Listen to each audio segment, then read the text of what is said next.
I see a strong port as helping the community, and a strong community in a great, beautiful neighborhood and tourist destination helps the port as well. So we'll bring these two things together, and I think people will look back and say this was the moment when we finally got it right.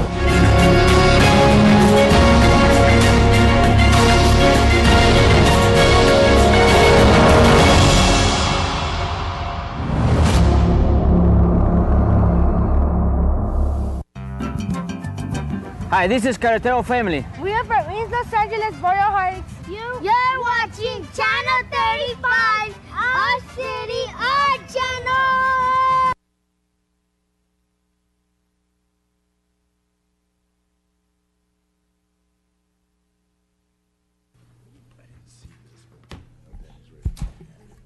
Good morning.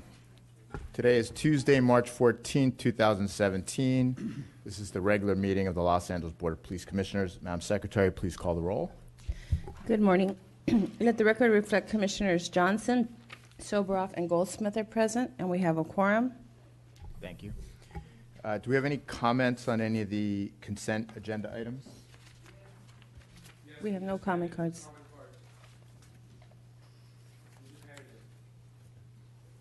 On consent items?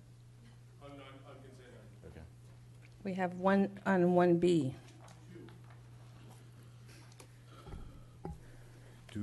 Any? I'll move all the consent agenda items other than 1B. Okay, great. Do I have a second? Second. All in favor? Aye. Any opposed? Thank you.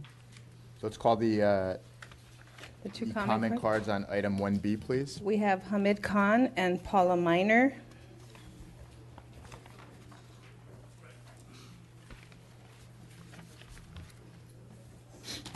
This is relative to the donation of $425,000 from the Los Angeles Police Foundation. All right, good morning. So what Morning. you just saw was a representative of the people as the police commission basically approved and rubber stamp a bunch of items which are supposed to be consent items. The question to these folks is that we are looking at a system that the Los Angeles Police Department is upgrading, which is called the record management system.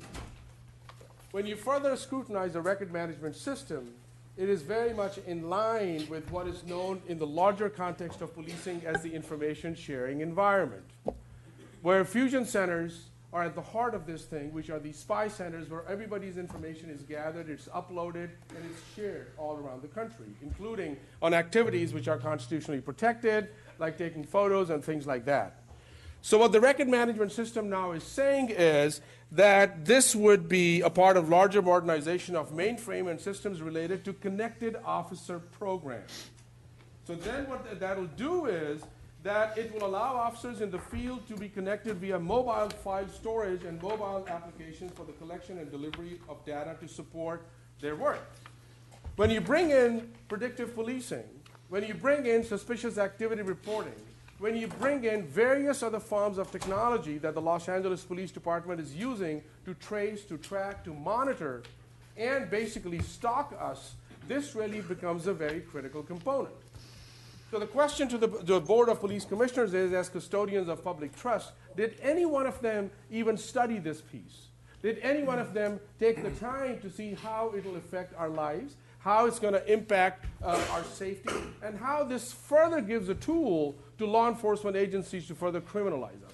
Because what we are looking at this is that it's going to develop into what we call walking, talking fusion centers. Already, we're seeing the impact of the LASER program. Does anybody know what LASER is? The Los Angeles Strategic Extraction and Restoration Program, built on predictive policing.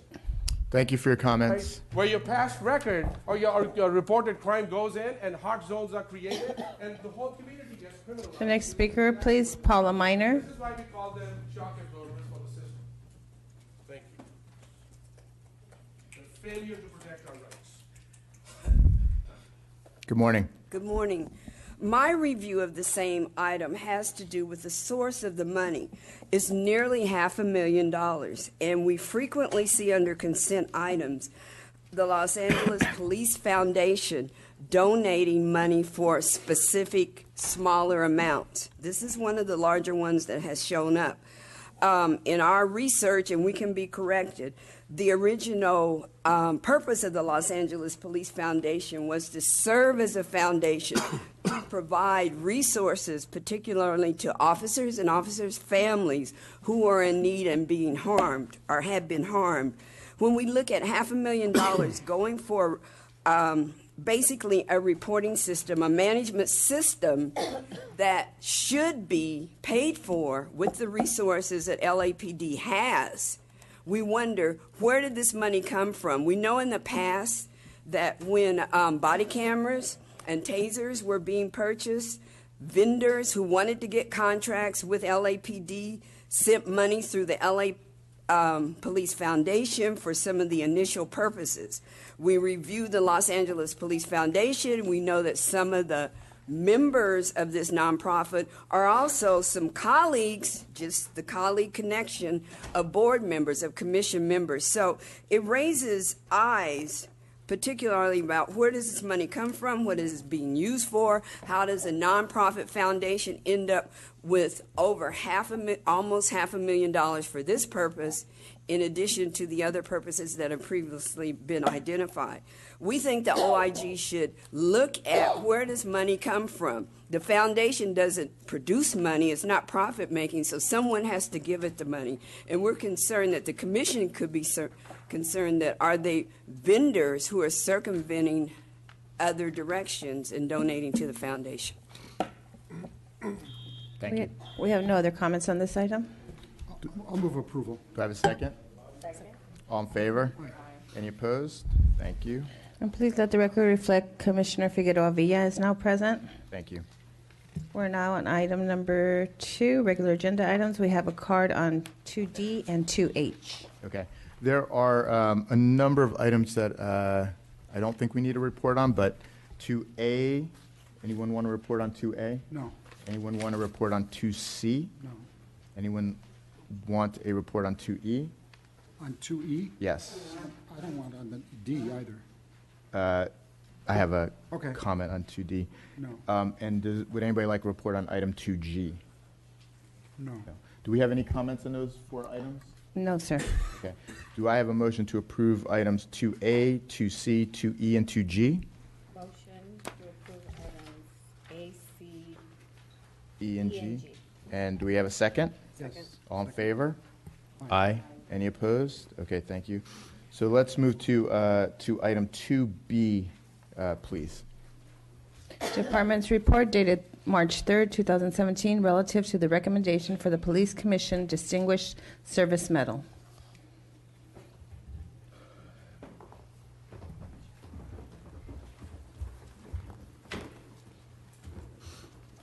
Are the recipients invited to attend to get, or do they get, how do they get it here, sir. Oh, they don't? Good morning. Good morning. Commander Patrick Smith, and this is Sergeant Owen Berger. Hi, sir. Would you like me to read the recommendation? Maybe just give I really just wanted to have it so we could acknowledge that with a rather than just doing it through consent. So just a summary. You don't have to read the whole thing. Okay. The recommendation to the Honorable Board of Police Commissioners is a recommendation for the Police Commission Distinguished Service Medal, and it's for Ms. Dana Katz, Ms. Cecilia Glassman, Lieutenant Billy Brockway, Sergeant Roy Yu, Sergeant Bridget Pickett, Police Officer Patrick Rudolph, and Retired Commander Richard Webb. And they put together the Officer First Aid Kit utilizing only outside money. They did it on their own time in addition to the duties that they already had. They replaced a kit that was old, outdated. Many of them were expired. They hadn't been replaced. Officers had not been trained in the use of those. And they brought in a new training program along with a lot of advanced technologies into it, such as gel packs and things like that that stem bleeding extremely fast. Again, they did this on their own time. They went through the Los Angeles Police Foundation, and they worked on many grants with Ms. Katz and Glassman. And it's for that reason that they recommend that the 5 officers, as well as Ms. Katz and Glassman, receive the Police Commission Distinguished Service Medal. And just a side note, the trauma packs that they introduced, the Officer First Aid Kit, have already been used in the line of duty to help officers. That's great. I just wanted to publicly say that I appreciate what they did off duty on their own time, and this was it was a great initiative that they showed, and I'm pleased that we're able to recognize them in this way. I agree, and am honored to move approval. Do we have any comments on this item? Well, we have none, sir. No. Okay. Do we have a second? Second. All in favor? Aye. Any opposed? Thank you very much. Thank you. We do have a comment card for So we're on item 2D. 2D. Relative to a proposed joint Narcan program with the Los Angeles Fire Department.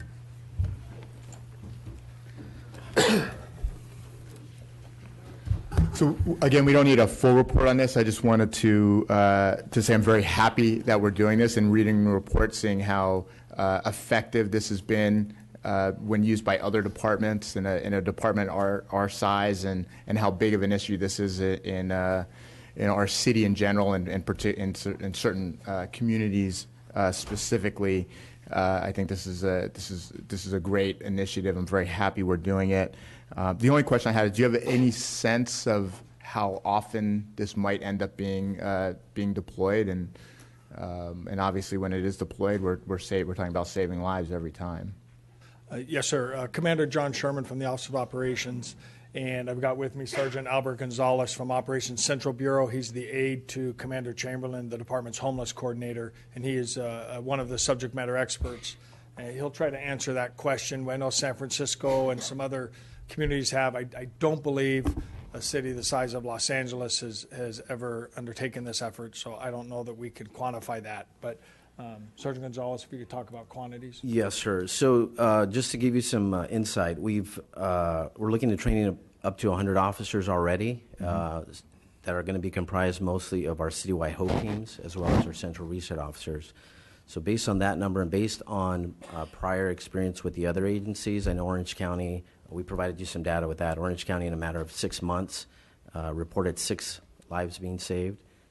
And then San Francisco, since they implemented their program in March of 2015, and since then they've reported 20 cases where they've saved lives regarding the use of Narcan. So if we're just looking at the 100 officers that we're proposing to use for the pilot program, within the Skid Row area and the outlying areas within our HOPE team that they patrol, based on those numbers, we can hope to mirror some of that. Assuming the pilot goes as I expect it will, how widely will this be deployed across the department? So we're going to have to see how the pilot goes, and then of course there's funding issues. This the current program that we have is a donation that was made to the fire department and is being shared with the police department. Any further applications will need to be purchased, so we'd have to identify funding. And it is something that if it works well in the pilot, that we do see it as being something that could be very widespread to all the patrol officers and the patrol divisions in the city. So anybody that's working in a first responder position could use it. And again, there may be some other factors that come into play, but that is something that is certainly a possibility. What's the shelf life of this stuff? Do you know? It's anywhere from 1 to 2 years, sir, depending on storage temperatures. The fire department is using this now, right? We have Captain Escobedo from the fire department here today, and he could be available to answer any of those questions. Because I went on a ride-along, and it was an overdose, and I remember the fire department. They gave some Narcan? And it worked immediately, yeah. It was. Morning, it was Commissioners. Morning. Good morning. Real pleasure. And Captain Miguel Escobedo, LA City Fire Department, Commander of the Public Health Unit. And as has been attested to, this is a medication that is truly miraculous.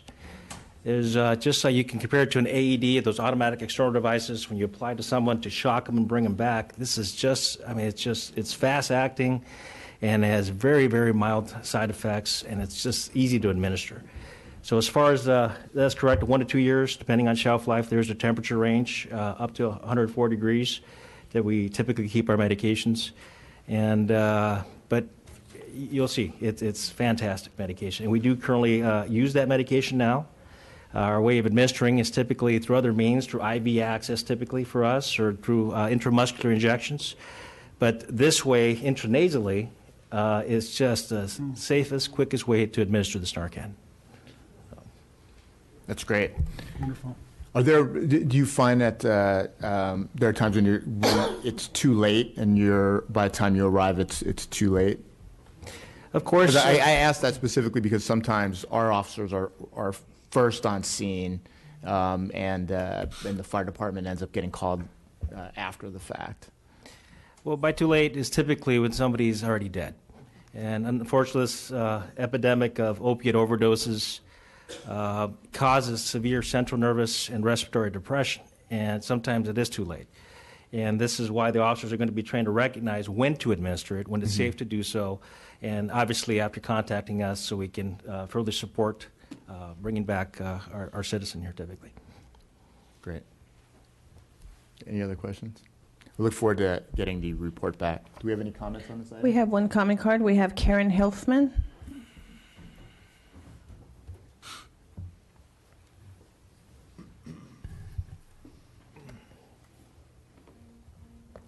Good morning. Good morning. I read the report and just have a couple of questions, and this is not in any way meant to take away from the fact that whoever needs this medication should have it absolutely as soon as possible, but just a couple of questions to help understand if there's a possibility that this pilot program might lead to an eventual siphoning of money and resources from emergency health services to the police department. So one question is, I don't know if there have been incidents where the PD has arrived before paramedics where Narcan could have been used. Number two, if the paramedics and the police department are both dispatched simultaneously when a possible overdose is called in, and if, for those areas mentioned, if it might be possible that the police will be called as first responders instead of paramedics. And also wondering why it's a priority for the police to be trained in the use of Narcan before the EMTs, who are already emergency health care workers. And again, it's just a concern that the police department may be on track to take over community services that may be better provided by trained healthcare professionals. Thank you. Thank you. So I assume that there are many instances where you are first on scene on a drug, our officers are first on scene with respect to a drug overdose, and getting them that medication is the difference between them being alive or being too late by the time the EMTs get there. Absolutely.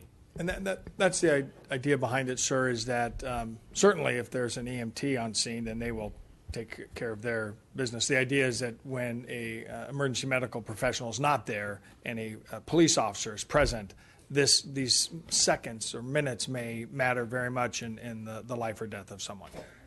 Great, thank you. Commissioners, if I could just add my thanks to the fire department. You know, if it wasn't for Chief Terrazas and his staff, this would have never happened. You know, they are truly our brothers and sisters in keeping LA safe, and I really appreciate what they do. Thank you. And I don't want their job. and thank you for coming down today. Pleasure. Appreciate it. Thank you. Do I have a motion to approve this item? So moved. Do I have a second? Second. All in favor? Aye. Any opposed? Thank you. We're now on item 2F, relative to the crime classification audit, number 16-023.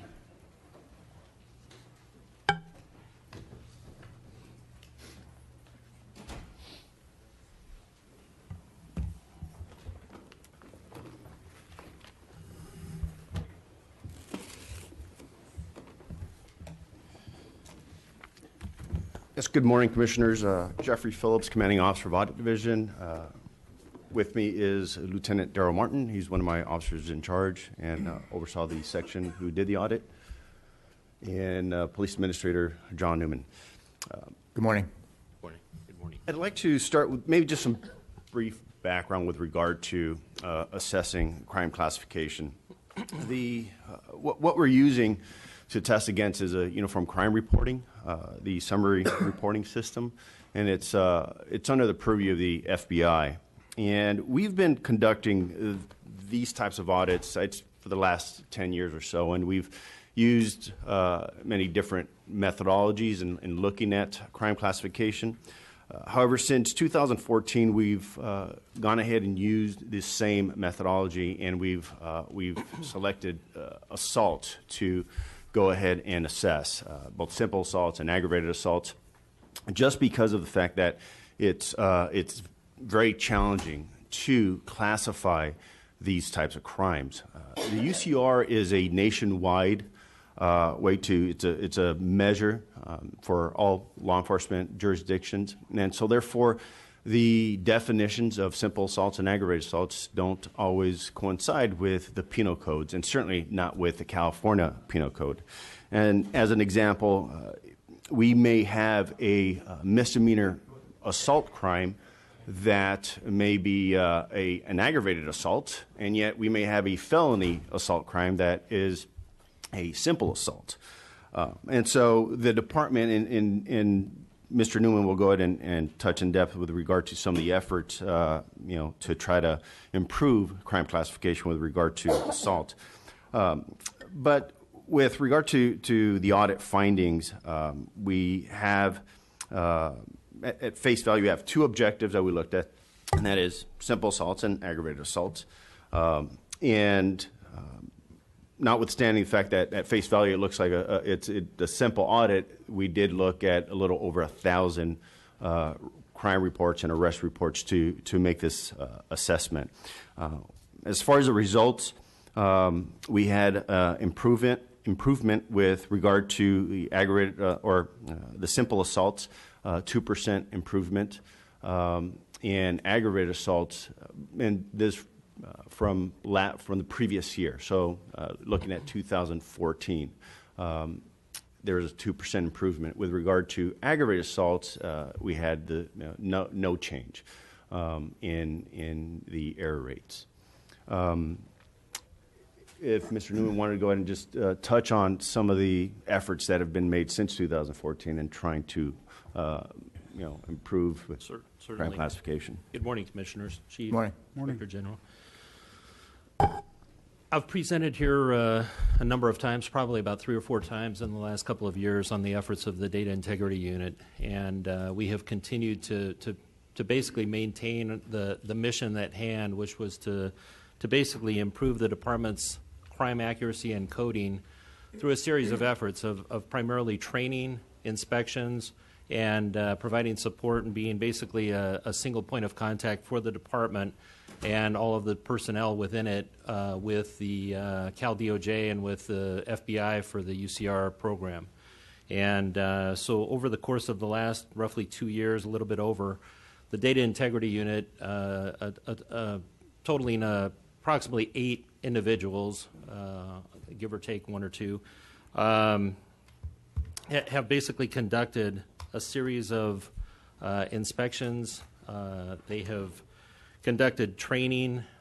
They have provided frequently asked questions. They have overseen a number of training efforts that have basically led to an improvement over that 2-year period. This inspection is basically for 2015, but certainly the efforts and the improvement we have seen through 2016 and also into 17. I'll get into a little bit more in depth of the actual efforts. Before I really get started, I wanted to introduce Renee Medell. I haven't brought her previously. She's actually the officer in charge of the unit. Renee. Good morning. She basically is the face of the Data Integrity Unit. Without her efforts and her team's efforts, she's done an amazing job of providing the training and conducting the inspections, and certainly has been an asset to our department as well as our division. As far as the actual training efforts, since the beginning of the inception of the DIU, when the DIU was basically put into was created at the beginning of, or the end of 2014, October of. We have provided 53 5-hour training classes. A total of 1,400 students have actually been through that class. Primarily it's watch commanders, so typically it's lieutenants or sergeants that are sitting in the chair. We've provided 3-hour remedial classes, a total of 3 of those, and 26 students. We provide a basic supervisory course that's a 1-hour course. Basically, it's something that we just started working with police training and education on that. We've provided 6 classes of that and a total of 270 students. And then very frequently we come to detective squad meetings, and they provide training to the individual squads at the individual areas. Total of 18 classes and 630 students. All totaled 80 classes that they've actually provided over that little over 2-year period. Total of 2,300 students that have been actually gone through that. Now, some of those are actually repeat customers, but we certainly have had a fair number of individuals that have gone through for that UCR training. As far as the actual inspections, we've broken down the inspections basically into 2 different categories. We do our own internal inspections, and then we also work with the bureaus, and bureau assessor teams were set up for each of the bureaus. There's 2 individuals, typically they're officers, that assist us with providing reports. And then we have a coordinator that's actually at each bureau that kind of oversees the program at their end. So we work in conjunction with them. And so we've done the internal, we've done the work with the bureau assessor inspections. For the internal inspections, we have done a total of 12 inspections in that 2+ year, 2.25 year period. And we have actually touched hands on just shy of 9,600 reports. That's literally where we're grabbing those reports and we're reading through them, and we're actually weighing in whether or not they were classified correctly. And then with the bureau assessor teams, we started in 2015 working with them. The program was, for the bureau assessors, was actually created mid-year that year on 2015. We actually inspected 2,585 reports in 15, in 16, 5,448 reports, and in 17 thus far this year, 819 reports, a total of just shy of 8,900 reports, for a grand total of 18,421 reports that we physically have laid hands on, read. We go through a series of checks and balances of a couple of the detective ones, actually looking at them, making sure the classification was correct, and then a supervisor, either Renee or her assistant, who's a detective 2, actually weighs in on the final classification on those. One of the really big assets to this program, I think, in the inspection and the way that we actually conduct them, we're not identifying just the problem, but we're actually making sure that they actually get corrected in the mainframe. So we actually follow through with each of those individual areas. We make sure that they get reclassified. We provide the information to the area commands, and we ensure we actually keep a long-standing tally and make sure that those reports eventually get reclassified. And so, if there's any stragglers, we're constantly going back into the system and actually verifying that they have in fact gotten reclassified, so that our reporting can be as accurate as it possibly can. When you have to reclassify a crime, is that information making its way down to the person that misclassified it in the first instance, so they understand their mistake? It is for some of our classification, for some of our inspections. It probably is not for all of them. Renee, I don't know if you have. What we do is we do an assessment of it, we do write up a sheet, and then we do email it directly to that individual that made the mistake. So they know when they've done something that's being reclassified. Okay. If I may, sir, the other piece that's done is they send out a report to the supervisor that approved it, and it's a running total. So we look at what, if any errors they had last year compared to this year, and those do kind of jump out at you. And then we have been sending those supervisors from the operations side, sending those supervisors back to training. So I guess feedback's going to the officers as well as the supervisor that approved it. Great. Yeah. We actually have a tracking log that we keep track of the number of errors that the watch commanders are making and continue to provide that information. I just didn't know if the very first number of inspections that we had trickled all the way back to the initiating officer. Additionally, for support efforts, because we're constantly working with the records folks and the detective folks, as well as the watch commanders. Watch commanders have primary responsibility for ensuring that the classification is being entered into the report correctly.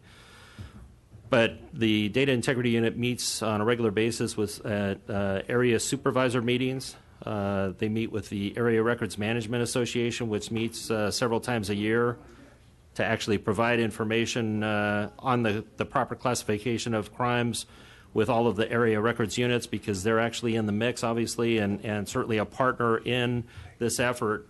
They've created a UCR webpage on the CompStat website that provides support for the all department personnel. It's an internal intranet website providing department information on UCR for all of the partners with this cause that are working on the classification of crimes and need to know information on UCR. They meet on a regular basis, weekly, with the Detective Bureau to review sexual assaults. And one of the other things that's actually a huge asset in the way that we conduct our training and when we do our inspections is that as we identify problems in our inspections and certain types of crimes are actually getting or not getting classified as properly as they should, we actually fine-tune our training and actually cater that to the errors that we're finding and try and bring those to the forefront. And that, I think, has served us well. Can you talk, on that point, can you talk a little bit about the choking and strangulation cases? I know that's been an area of confusion in the past, and it seems like we're still making a fair number of mistakes in that area. How are we training our officers to make sure they're asking the right questions so we have the right information to determine which category it should fall into? How are we addressing that? Certainly, choking and strangulation has been a challenge as a department. We've done a number of things. One, when we first identified the problem, we reached out to the representatives from the FBI that oversee the UCR program. And we actually almost had a forum where we got together a number of individuals along with their supervisor to really go through each of the individual aspects.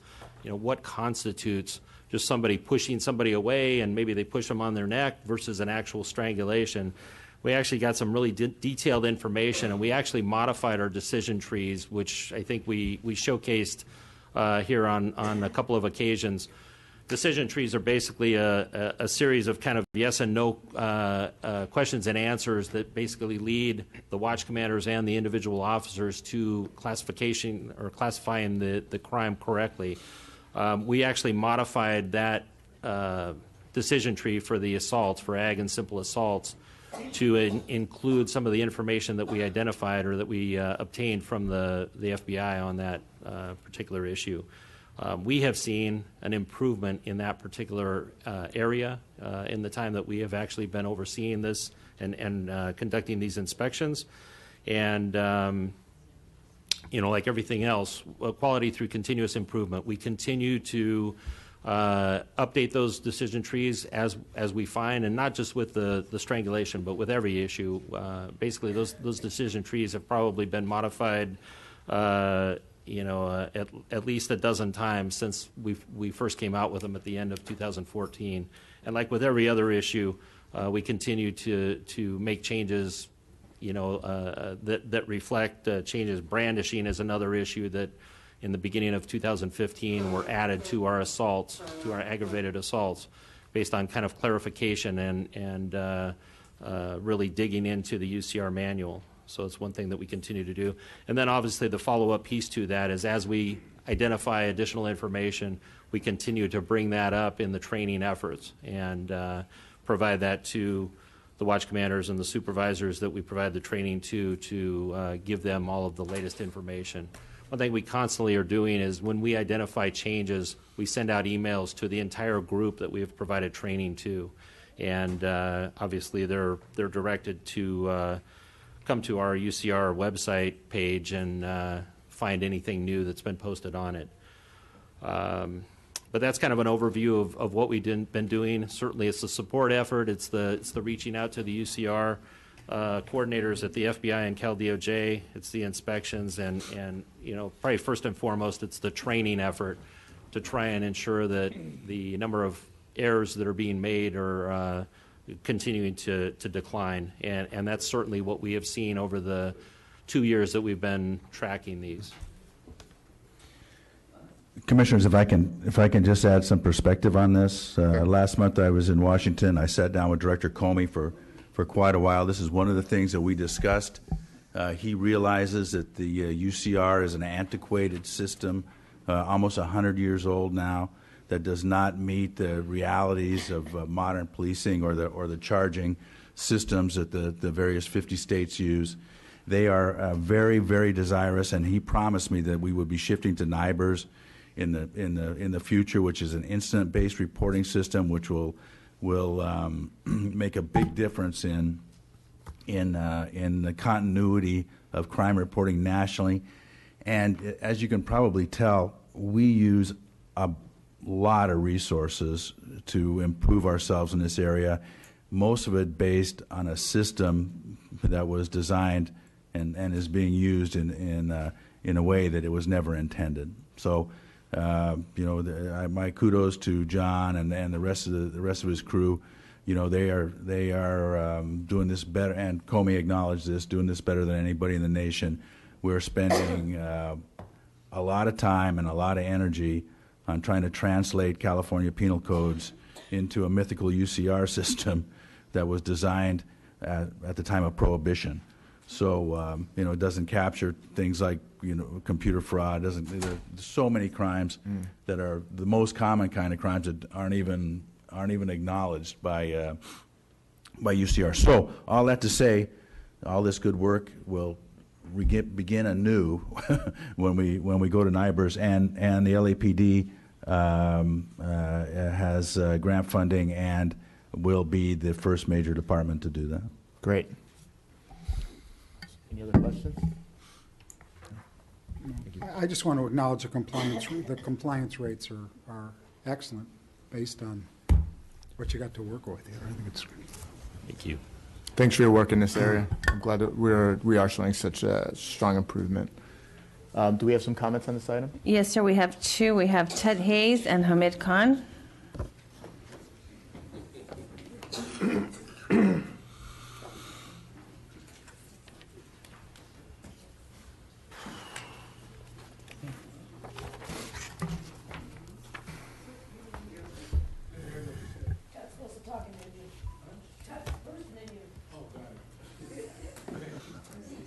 Good morning.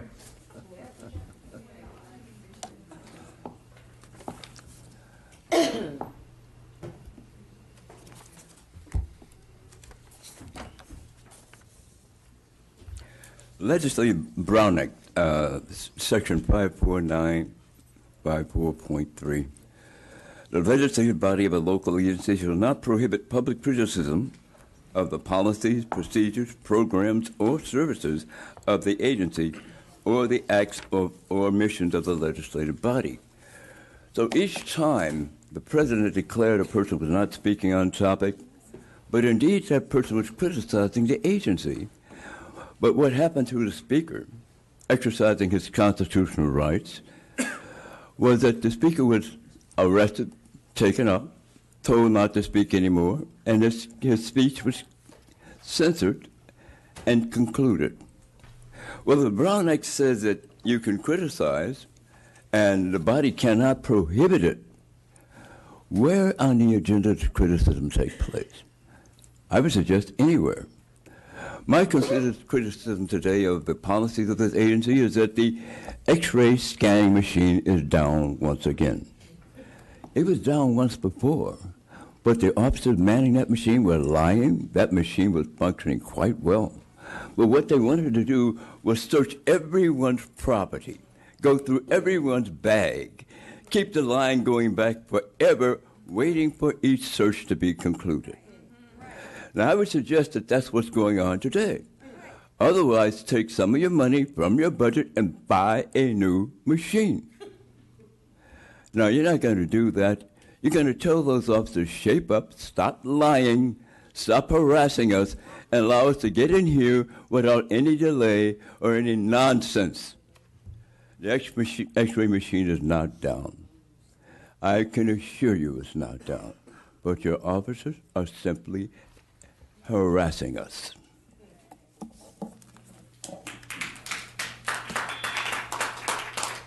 Ahmed Khan.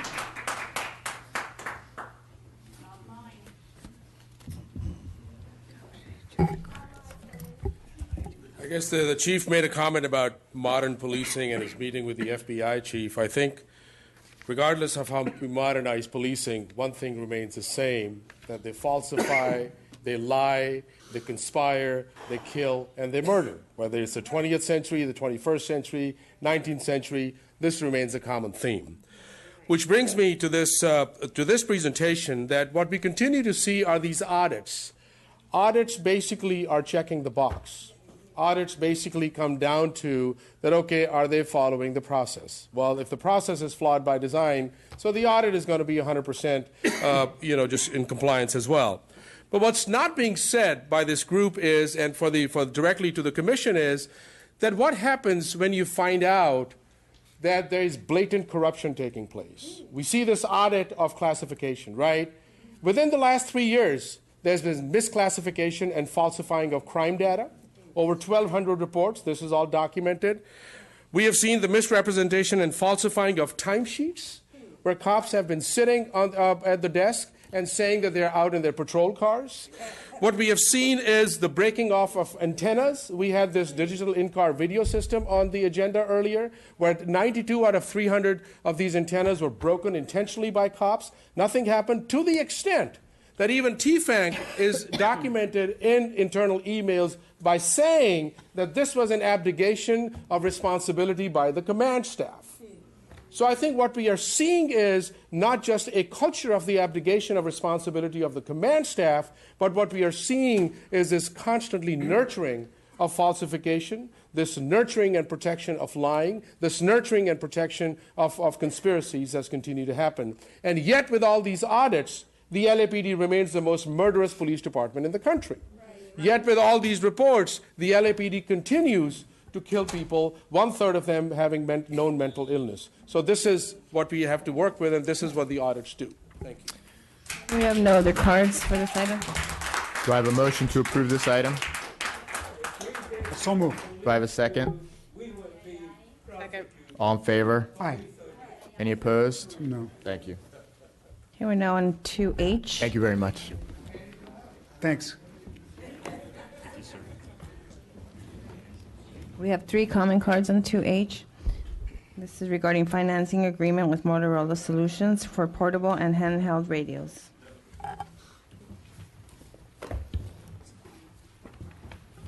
Good morning, Commissioners. Good morning. I'm George Villegas. I have with me Regina Scott and Dan Gomez. Good morning.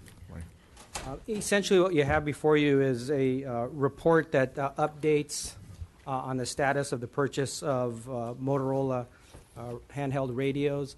Last year, we sat before you in terms of the budget, and it was approved by this body for the purchase of additional radios. The lifespan of the radios terminate in 2018. So this is a purchase of additional radios. We have an existing commodities contract, or not we, LAPD, but the city does, through General Services Department. And within that contract is our opportunity to purchase additional radios. In that process, what we did is we had an agreement with the 2 different vendors to kind of field test their radios to determine which ones were best or more operationally efficient and effective for us. In that process, we identified the Motorola radios to be those radios for us in terms of usage for that. The actual financing for the purchase of this would be about, in terms of the agreement, is about $64.5 million over the life of the financing agreement, which I believe is about 7 years in terms of that agreement. In comparison to Harris's, which came in at about $58 million to about $62 million, depending on what their financing options were. Part of the reasons that we selected Motorola was essentially because of the emergency trigger on those radios, and the way it performed during our field testing would not have allowed for us to have the confidence that it would not jeopardize an officer and or put him into some type of an officer safety situation in terms of how that emergency trigger worked and how the channeling on those radios actually work. And I think Dan Gomez can explain in more detail with respect to that radio. The other feature was the terms of the user friendliness audit. The surveys that we received from the officers that actually field tested them was overwhelmingly supportive and positive for the Motorola radios. In addition to independent of the LAPD, the fire department also conducted their own evaluation, and they also selected Motorola radios. I think I can answer questions, or between the three of us, we can answer the questions that you may have. I just have did both companies know that we were field testing for the purpose of purchasing? Yes, generally the only time. Question of for process. Yeah, the only time we're field testing is for consideration of purchase. So yes, they were aware of that. I have a question, but a statement and a question of the city. Is that the city attorney? It is. Yeah, of the city attorney, Mr. T. also.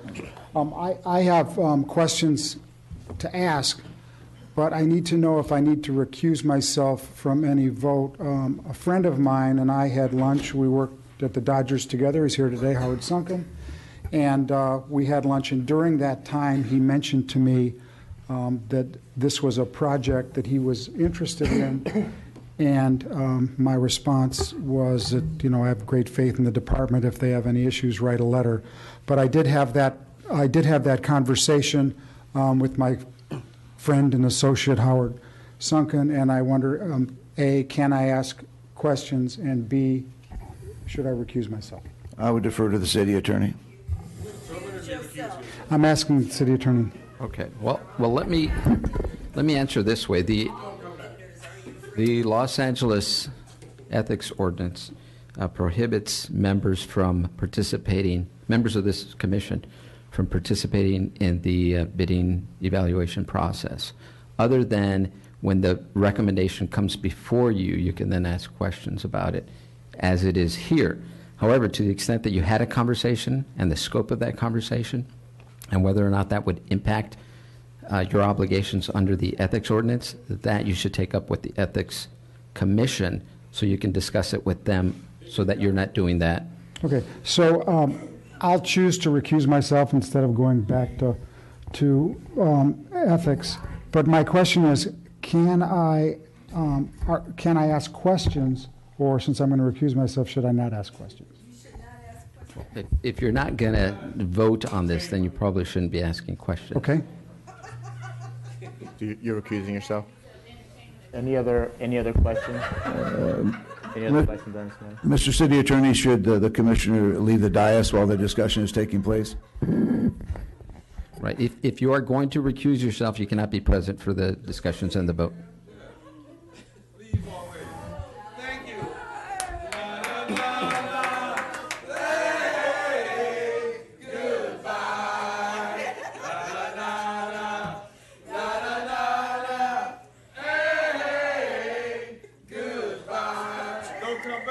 Okay, can we have some order, please? Do we have any comments on this item? Yes, sir. We have 4 comment cards. We have Chiruni Pachanaba. We have Todd Perdue, Tim McCoster, and Wayne Spindler. Good morning, President Johnson and honorable commissioners. Good morning. Good morning. My name is Charini Patibanda. I'm with the Glazer Weil Law Firm on behalf of the Harris Corporation. Today you heard a little bit about the report, and you're going to hear a lot more about the Harris Company and its experience in this field and its expertise with their high-quality products that are used all over the world. You heard a little bit about the process, but what you did not get was evidence about the process. When we learned about these issues, we submitted a few letters to the department. One of them was asking exactly what this process was. We did not receive any comment or response to that letter. The other letter was a Public Records Act request, wherein we asked for all the documents to support the evaluation, and again, we received no response. What we were looking for is evidence that a proper evaluation actually occurred. We wanted to see things like a set list of product specifications or requirements. We wanted to see score sheets. We wanted to see the evaluator notes, and we wanted to see the evaluation criteria. What we wanted to know is if a true competitive bidding process actually occurred. Because as you all know, competitive bidding is always preferred over sole source contracting because it forces the vendors to give you all the best quality product at the most competitive price. And for complex contracts like the one in front of you, the city charter has already envisioned the request for proposal or RFP process so that they can obtain, the city can obtain the best value when many important factors are at play. And for these reasons that we ask you as managers of the department to direct staff to prepare an RFP with the product specs and evaluation criteria that you all want to see, and that they return to you and your body with a full report and recommendation for your vote. Thank you.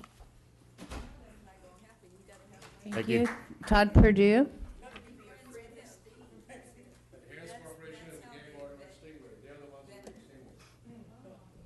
Good morning. Good morning, Commissioners. Todd Purdue with the Harris Corporation.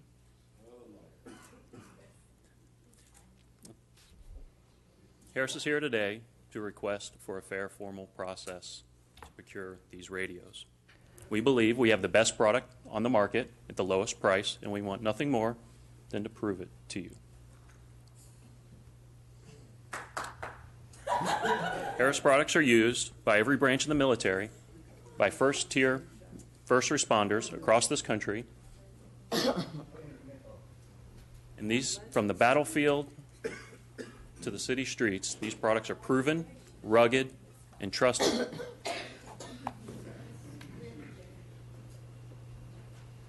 Our products are uniquely manufactured in the United States of America. We do this to ensure the highest levels of quality. In addition to quality, Harris knows that local support is a key factor for this service.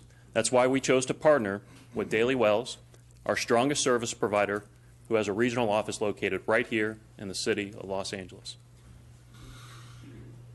Personally, I've supported the public safety industry for 16 years, over hundreds of procurements, and without a doubt, the best way to ensure that the customers get the best technology at the lowest price is a fair, competitive process. We thank you for your interest and your consideration in this matter, and Harris stands ready for the opportunity for a future RFP. Thank you. Tim McCosker. Good morning. Good morning. Tim McCosker, Glazer Weil for Harris Corporation. The action you're being asked to take today is to receive and file a report that tells you that you have very little authority over a $64 million contract. I would submit to you that back in budget time and before today, there's an earlier question than just receive and file a report that tells you you have no authority. Back in the day, the first question might have been, Commissioners, we're going to purchase about $60 million worth of equipment. How would you like us to proceed? Would you like us to do an RFP? Or would you like us to go with a sole source commodities contract?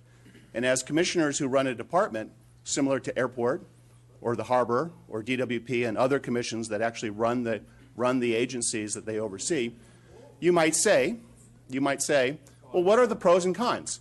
I know you know the pros and cons, but with an RFP, what you would get is you would have specifications presented to you. You would have a methodology presented to you. You would have a set of scores. You would be told that there will be evaluations that are written and kept confidential, and there'll be a recommendation that's written and kept confidential and presented to you to make a decision. You make a decision, then everybody gets mad, but you make a decision. Apples to apples, and you get to do a comparison. Or, with a sole source, you'd be told, we're going to utilize a commodities contract on a sole source where the justification for the sole source is gone. Because we know clearly there are at least 2 companies that can provide this commodity. And a sole source where you're not going to be given written evaluations unless you have them, we don't, we've asked for them. You're not going to be given criteria or methodology or specifications because they don't exist. What you're going to be given is a report that tells you you have no authority over the contract, and we've sent it over to the CAO, who's going to sign it any day after he finishes his negotiations. I submit to you it's not too late for you to say to the department that you run is that for the good of the public, for the good of the officer, for the public fisc, and to fulfill your duties, put out an RFP. Thank you very much. Hey. Wayne? Excuse me for a second. I routinely let people talk over. Routinely. So if that's how you'd like me to, if you would like, no, you did not go to jail for speaking over the limit. Did I go to jail? Yes, you did. 15 seconds. So you're lying on record? I went to jail. If you want, if those are the rules you want us to play by, that at exactly 2 minutes I hit the mute button for everybody, we can do that. But it's not going to be selective. Over by 10 seconds, we all get to go over by 10 seconds. You know that, and we know that. Let's have, ma'am, can you please have a seat so we can continue the meeting? Ma'am, please have a seat. Everybody in this room knows I do not cut people off at 2 minutes. You just said I didn't go to jail for speaking for 2 minutes and 15 seconds. I was wrestled from Okay, ma'am, please have a seat. Please have a seat so we can continue the meeting. Please have a seat so we can continue the meeting. Stop lying. You know why you went to jail, and it was not for talking over 2 minutes. Why did I go to jail? Why did I go to jail? Can you tell me what because there's no charges, because you know it's illegal to send me to jail. And all of y'all were there. What was the reason? Can we have order, please? Are you going to get another restraining order? Be transparent, Matt. What was the reason? Yeah, you just said you didn't know. You weren't even in the room. You can either have order, so we can continue the meeting. Ma'am and ma'am, can you both please have a seat so we can continue the meeting? This is your last warning.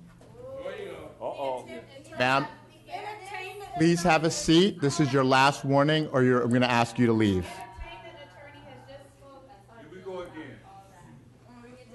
Okay, have a seat so we can continue the meeting.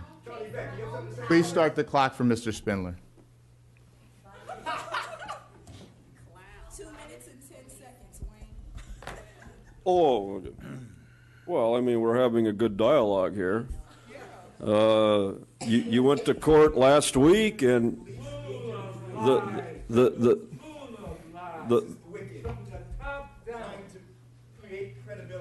Okay, sir, with the hat, you're disrupting the meeting. If you disrupt the meeting again, I'm going to ask you to leave. So the thing is, let's see here. I have to read my notes like the other speaker. Let's see here. Okay.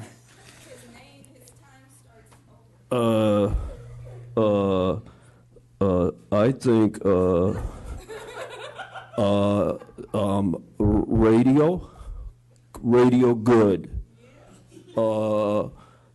White people good. Colored people. I never saw one. Support contract. Yeah. Radio has dial. Radio used by police. Radio gets rid of let's see. Motorola portable radios. Steve Sobera. Let's see. Steve. Yes, you emailed me. Make sure Dodger lunch. Okay. Support contract. payoff in garage, opening day, Dodgers. Okay, yes, support contract, box seats, Stingray. Yeah, Stingray, FBI, no big deal. Department report, finally, TRO, yes, TRO. You're going to get your ass kicked on that appeal. Fuck you, Steve.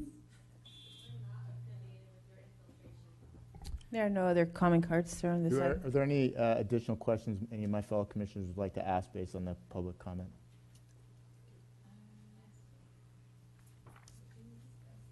Respond to some of what was being presented that there was. Feels like they feel we're not being. Commissioner, can you speak into the mic, please?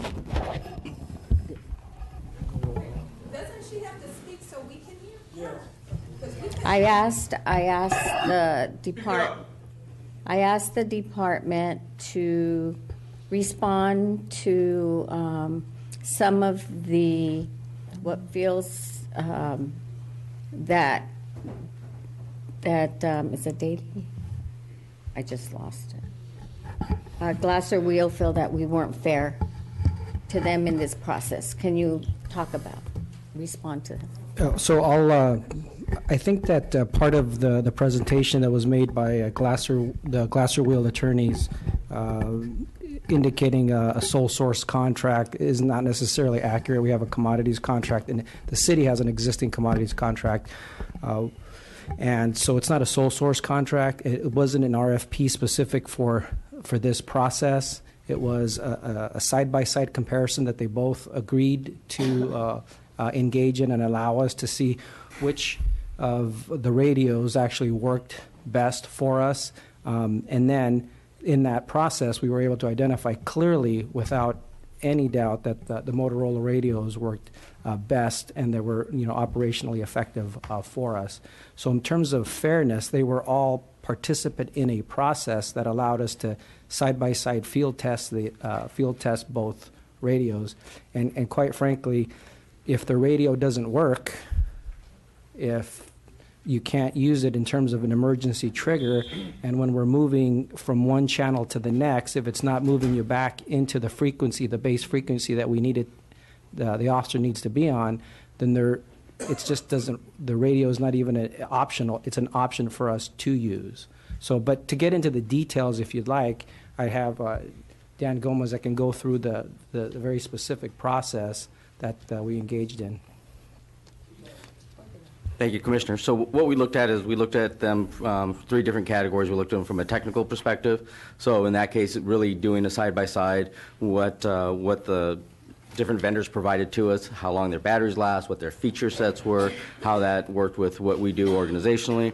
We also did the field test. We relied very heavily on officer feedback on how they use the radio, the features that were available to them. Did it work for them in the field? Sometimes it looks great on paper or in a PowerPoint, but then when you actually try to use it, it doesn't always have the same effect.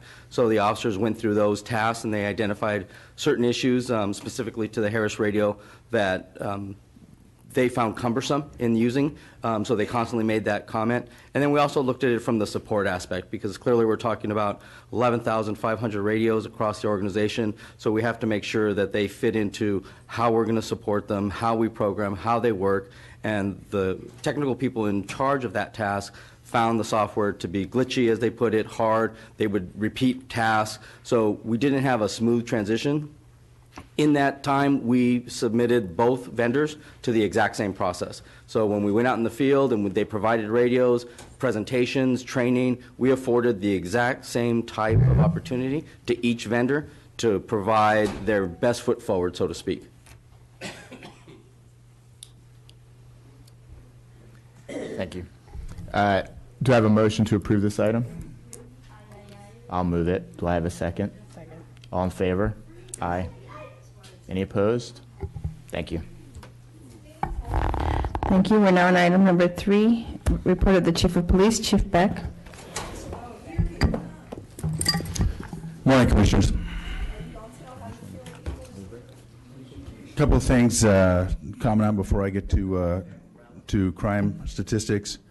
I want to report on a number of officer-involved shootings. Beginning on March 4th at about noon, Central Area uniformed officers responded to a radio call of an assault with a deadly weapon suspect at Olympic and Broadway. They were confronted by a male Hispanic who was armed with a 5-foot-long metal pipe. The male moved towards the officers and, despite commands to drop the pipe, took a position that the officers deemed to be assaultive, resulting in an officer-involved shooting. The officers were uninjured. The individual was struck by gunfire, was transported to California Hospital, where he died. On March 6th, at about 3:30 in the afternoon, officers assigned to Rampart Patrol Division responded to a 911 call of a woman with a gun at 1306 Edgecliff Drive. Comments of the call indicated the person was female, who was intoxicated and armed with a shotgun, refusing to exit her residence. Officers arrived at the location, contained the residence, attempted for a lengthy amount of time to contact the individual by telephone and police vehicle PA systems. Individual refused to exit the residence. Decision was made to request Metropolitan Division. SWAT responded with crisis negotiations teams, but unfortunately, just as SWAT was arriving, the individual walked out of the residence armed with a rifle pointed at uniformed police officers, resulting in an officer-involved shooting, and she has survived in critical condition. A .22 caliber rifle was recovered at scene. On March 7th, at about 8 in the evening, a individual was involved in a domestic violence incident at Main and 102nd Street. During that incident, the individual armed himself with a large kitchen knife and ended up carjacking a white Dodge Ram pickup from a victim. He forced the female who was involved in the domestic incident into the car. Investigative report was made by the carjacking victim, resulting in southeast area gang officers observing the pickup truck and going in pursuit as the vehicle refused to yield after the officers turned on their lights and sirens. Eventually, a pursuit intervention technique was used, and the vehicle was stopped. The driver of the vehicle that had carjacked began immediately stabbing his female victim with a large kitchen knife. An officer-involved shooting occurred, and the individual was taken into custody with a single gunshot wound. The victim was treated for extensive stab wounds to her back. No officers were injured. Did he die? He did not die. On March 8th, individual was seen driving in the area of 49th and Avalon. He was involved in a car-to-car shooting with another series of individuals, and the individual in the car-to-car shooting fled the scene. Coincidentally, some Metropolitan Division officers were involved in a traffic collision investigation. They were advised by the victim of what had just occurred. They observed the suspect in the vehicle. Suspect alighted from the vehicle. Foot pursuit ensued, and the suspect ended up withdrawing what appeared to be a black semi-automatic pistol from his waistband, resulting in officer-involved shooting.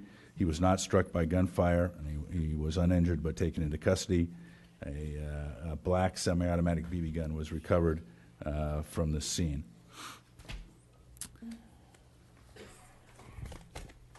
Right now, so to try to tie that up, so right now that gives us a total so far year to date of 12 officer-involved shootings. That is a significant increase from last year, although it is early in the year, and obviously we hope that pattern changes throughout the year. As far as fatalities go, we are at one less fatality this year than last year. This weekend we went without a homicide in the city of Los Angeles. I think that's the first time this year. It's a welcome occurrence. Glad to see that happen. That puts us at a almost 8% decline in homicides as compared to last year. Totally, we are down 3.3% in violent crime as compared to last year. We've seen an increase, a very slight increase in property crime of less than 1%, primarily driven by burglaries from motor vehicles, where these are crimes where the windows are smashed of the vehicles and objects in plain view are taken. I would remind the public to put valuables out of sight when you park and secure your vehicle. This is the crime where we've seen the most increase so far this year. Victims shot are down citywide about 8%. Those are positive things. We've seen a significant decrease in gang crime so far this year, down about 14% from last year. And homicides that have been classified as gang-related are down about 37%. So early in the year, but these are the trends we're seeing right now. As far as guns recovered so far this year, this excludes any buyback efforts. We've recovered over 1,000 guns in the first couple of months of 2017. That's an 8% increase as compared to last year. Traffic collisions are about equal to last year, a 0.4% increase, so a very small increase. We have unfortunately seen an increase in fatalities, so some of the more serious traffic accidents are occurring. We've had 51 fatalities so far this year to date versus 43.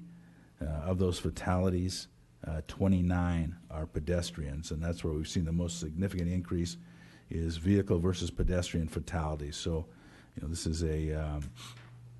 this is something that we need to work on, not only through enforcement efforts, but also through engineering and public information systems, and we're working with DOT to do that. Sworn personnel, we're at 9,970 sworn personnel. We expect to move past the 10,000 mark before June of this year. That's a very positive thing. We've been struggling to get to 10,000 since I became chief of police, so it's been a long journey, and we hope to make it there.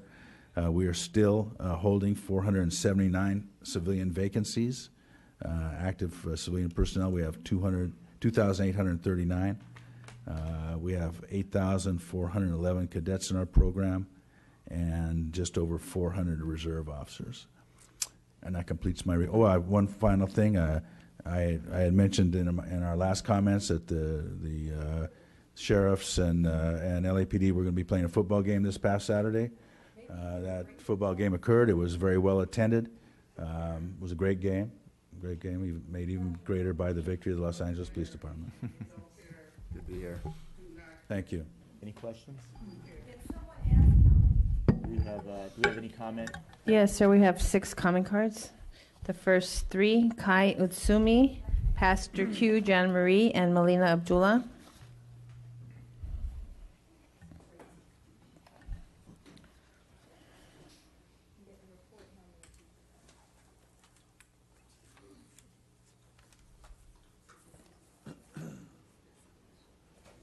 There's so much lies by the police department. It's like you're following the lead of Donald Trump and his big lies, massive lies. On crime statistic, are the murders of Waukesha Wilson, Ezell Ford, Charles Cooney, and hundreds of other victims of LAPD killing, unnecessary killing, shooting, murder of black, unarmed black. Is that in your crime statistic? We the people have been making public comment against these crimes, the police shooting, and this chief, this commission has done nothing. You allow, that means you allow more and more of the same to continue. I say by allowing and not bringing justice, real justice, you are complicit in the killings. That's right. You either start to take action or the masses of people are getting angry. President Trump is at his lowest popularity. He's got about 35% popularity.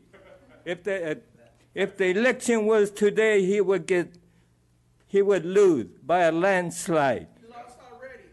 Yeah.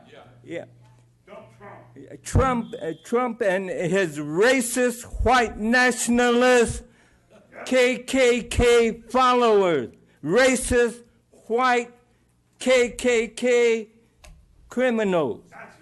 Thank you. Pastor Q.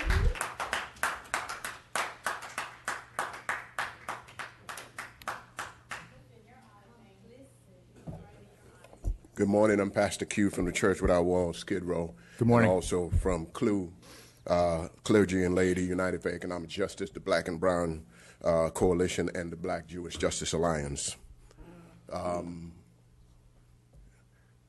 President Johnson, you stated that you went and had a meeting and you were informed that the system that they were using were 100 years old. The entire system is more than 100 years old. Just like all the processes, when you run them through the system, they come out flawed. If the system is flawed by design, then the tools you run through them will submit to the flawed design.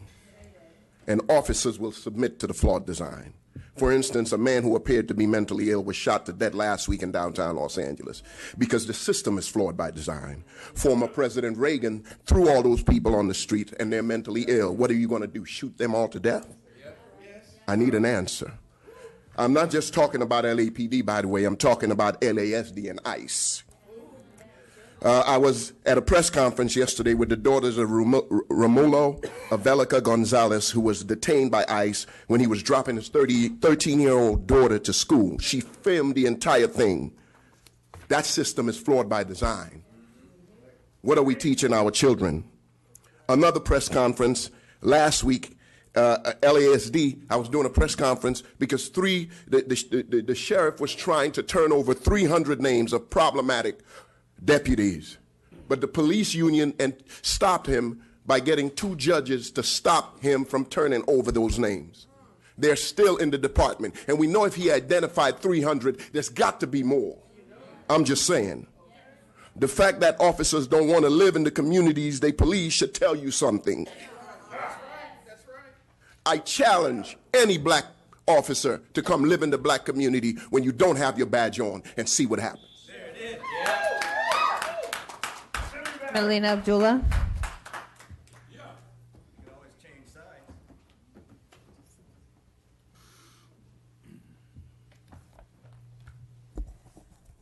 So it's interesting that none of the commissioners who are supposed to be the oversight body asked a very obvious question. When he said that officer-involved shootings have increased this year, he did not report on how many of those shooting victims were killed. He said there was 1 less, but what is the total number?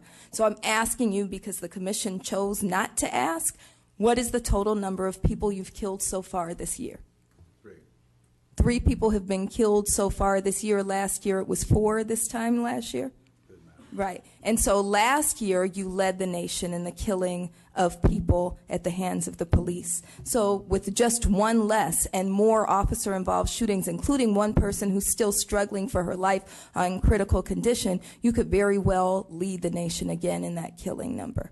And so it's really important that we recognize that Charlie Beck continues to fail this city.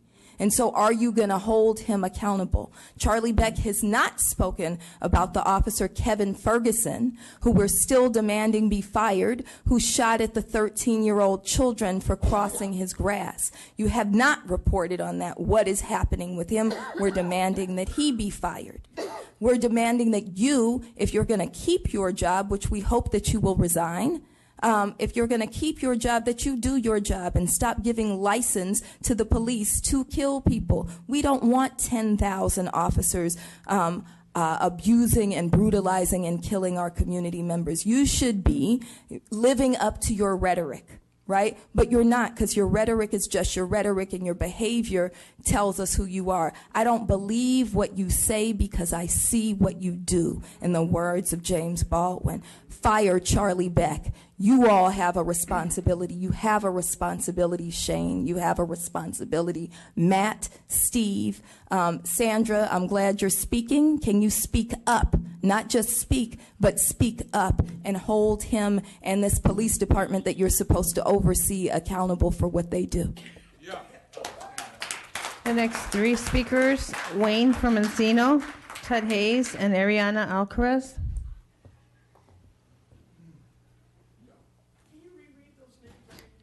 Wayne from Encino, Tud Hayes, and Ariana Alcaraz. You're welcome.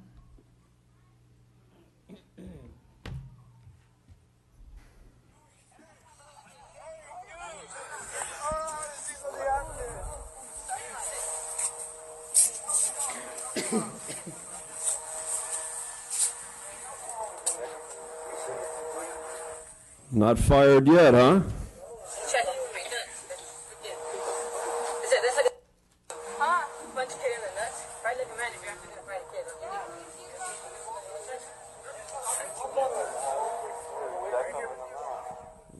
Isn't that nice? How old's that kid?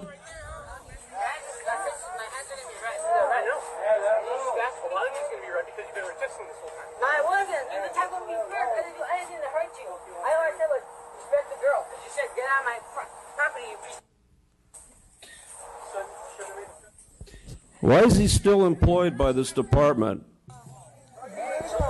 This cop should have been fired already. What's the deal with this bullshit? I don't understand this.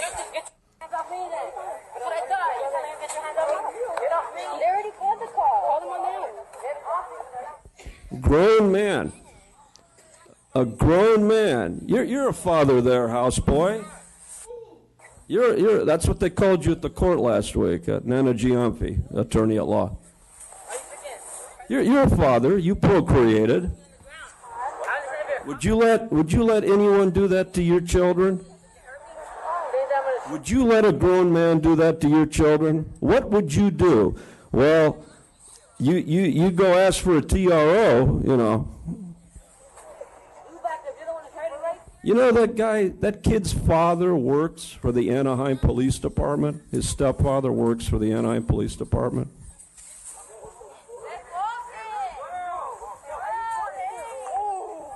It's time to go to Orange County, talk to some old friends.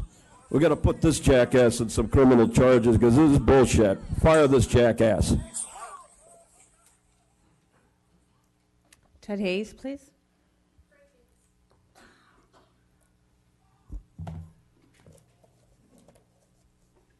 The Board of Education, the City Council, and this Police Commission are legislative bodies. Here's what the Brown Act says about legislative bodies relative to penalties for unlawful meeting. Now, law enforcement officers should pay attention to this. Chief Beck should assign an officer to read the Brown Act, comprehend the Brown Act, and follow the Brown Act relative to this body. Each member of the legislative body who attends a meeting of that legislative body where action is taken in violation of any provision of this chapter, and where members intend to deprive the public of information which the member knows or has reason to know the public is entitled to in this chapter, is guilty of a misdemeanor. When the Brown Act says to clear the room, the legislative body has to vote on clearing the room. But no, Matt Johnson clears the room. That's a violation of the Brown Act. And a violation of our constitutional rights to free speech, among several other things. So the chief has a difficult task. Can he police the police commission? Can he hold them accountable for their violations of the Brown Act? If the room has to be cleared by a vote of the body, meaning democracy, that's what democracy means, majority rule, doesn't mean anything else. If the body has the vote to clear the room, but Matt Johnson does it, is that a violation? Of course it is. But does the chief or any officer hold them accountable? No, they don't. Of the Los Angeles Community Action Network, and I wanted to mention some stuff regarding the shooting at Olympic and Broadway. So the man that your officer shot was actually a member of the community. Housed or unhoused, people in the neighborhood knew him. Business owners knew him, residents knew him. The police must have known him, and so did the bids as well. He was a member of that neighborhood. And so your officers knew very well that he was mentally ill. They've interacted with him many times before, as with Ocaño, who was shot down from walking down a billboard in Skid Row. So this is time and time again, we continue to see these police officers be the first responders, and they continue to escalate the situation, and it ends up involving somebody of the neighborhood to be shot and killed. And time again, we see that nothing has changed. The SMART team is housed at Central Division, was not called. Nobody attempted to try and de-escalate that situation. Instead, they circled him. There was like a dozen police officers who couldn't take down one man with a pipe in his hand. And I just want to ask, if you're not good enough to do that, like, what are you good for? That you have to shoot and kill, and then you want us to make... Then these police officers want us to look at them like they're heroes, and that every day they're going out there and fighting, and they're putting their lives on the line, and they can't even take down a person with a dozen other police officers who and he wasn't even, he had a pipe in his hand. So I'm just, that was awful, what had happened, and just the fact that you killed another member of our community and a member of downtown and housed or unhoused is just disgusting. We have no other comment cards on this item. We're now on item number 4, public comment. I don't have a card for you. It's all right. Well, I will look for it. One moment.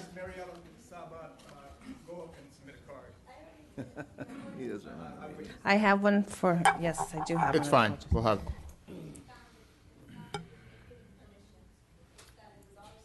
It was in the wrong place. I apologize. Thank you. That's right.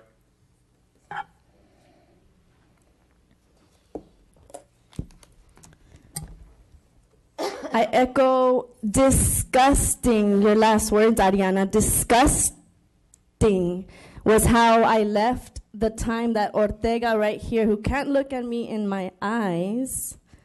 Oh, barely now. When you forced me out of this building with your assault, yes, it is. It was an assault of violence on my body. And you were twisting my arm, Ortega, colonizer in you. I bring Christian to the space here. Christian, another LAPD officer, grabbing Christian, who is powerful in our streets, Christian, our youth, grabbing them by force on their arm and shooting the child because you all have guns in your arms. So how disgusting, how disgusting this whole fucking operation that is fucking, because it is rooted in sexual violence. Your arms holding mine to physically hurt and harm reminds me of that power to rape that LAPD exercises. Let's be clear. They rape, they take, they assault, they murder with their guns. The relative of ours on Broadway and Olympic, whose name we are seeking, whose name we know here dearly, was murdered by this whole sting operation, this whole shit of a system operation. Get out of the streets. Resign. To be continued in public comment. Please let the record reflect Commissioner McLean Hill is now present. We're on item number 4, public comment. We have 13 comment cards. The first I just One moment before public comment, Sure. please. I just want to say that the recent officer-involved shootings concern me deeply, and Of course, I withhold judgment on any individual case until I know all the facts, and I trust that the department is addressing any issues that these incidents may illuminate, and look forward to reports on the new use of force policy, de-escalation training, scenario-based training, implicit bias training. Thank you. You have support.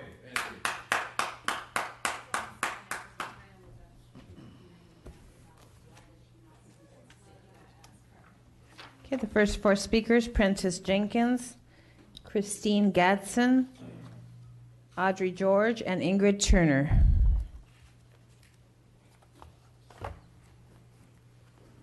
Prentice Jenkins, Peace Between Residents and Police. It's good to see you. President Johnson, Vice President Soboroff, good to see you.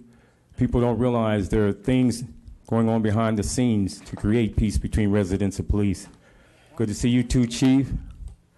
What happened to that kid? The officer said the kid said he was going to shoot him. I watched the news and I got a detail for listening closely. When I heard what the kid said, the kid actually said, I'm going to shoot you. It sounded like shoot. What he was saying was, I'm going to shoot you. He's saying, I'm going to sue you. But because he had an accent, it sounded like S-C-H-U-E. And that sounded like shoot to the cop. And that could have turned out real bad. Cop would say, you're going to shoot me? I'll shoot you first. But he didn't. So that's a good thing that didn't turn out as bad as it did, based on the kid just having an accent. I write quotes.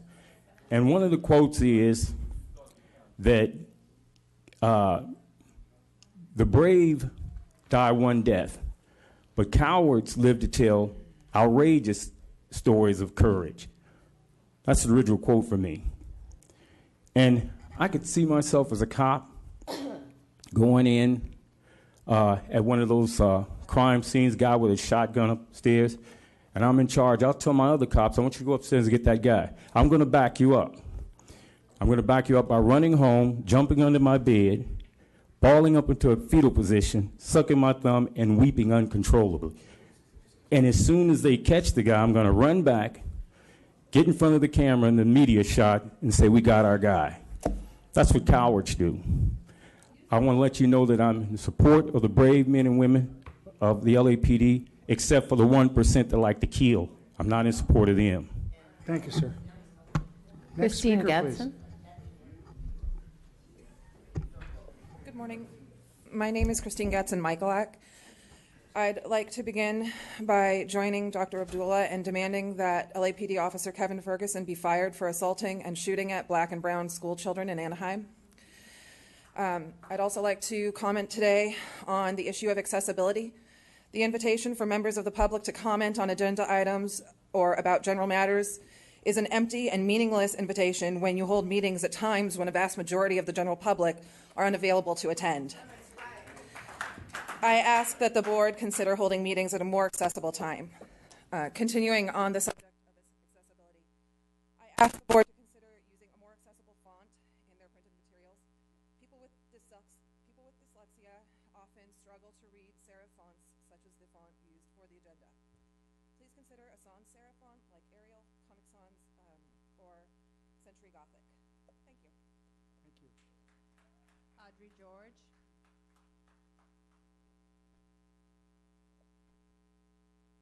Police commissioners have demonstrated a consistent record of failure to hold the LAPD accountable for its use of force practices.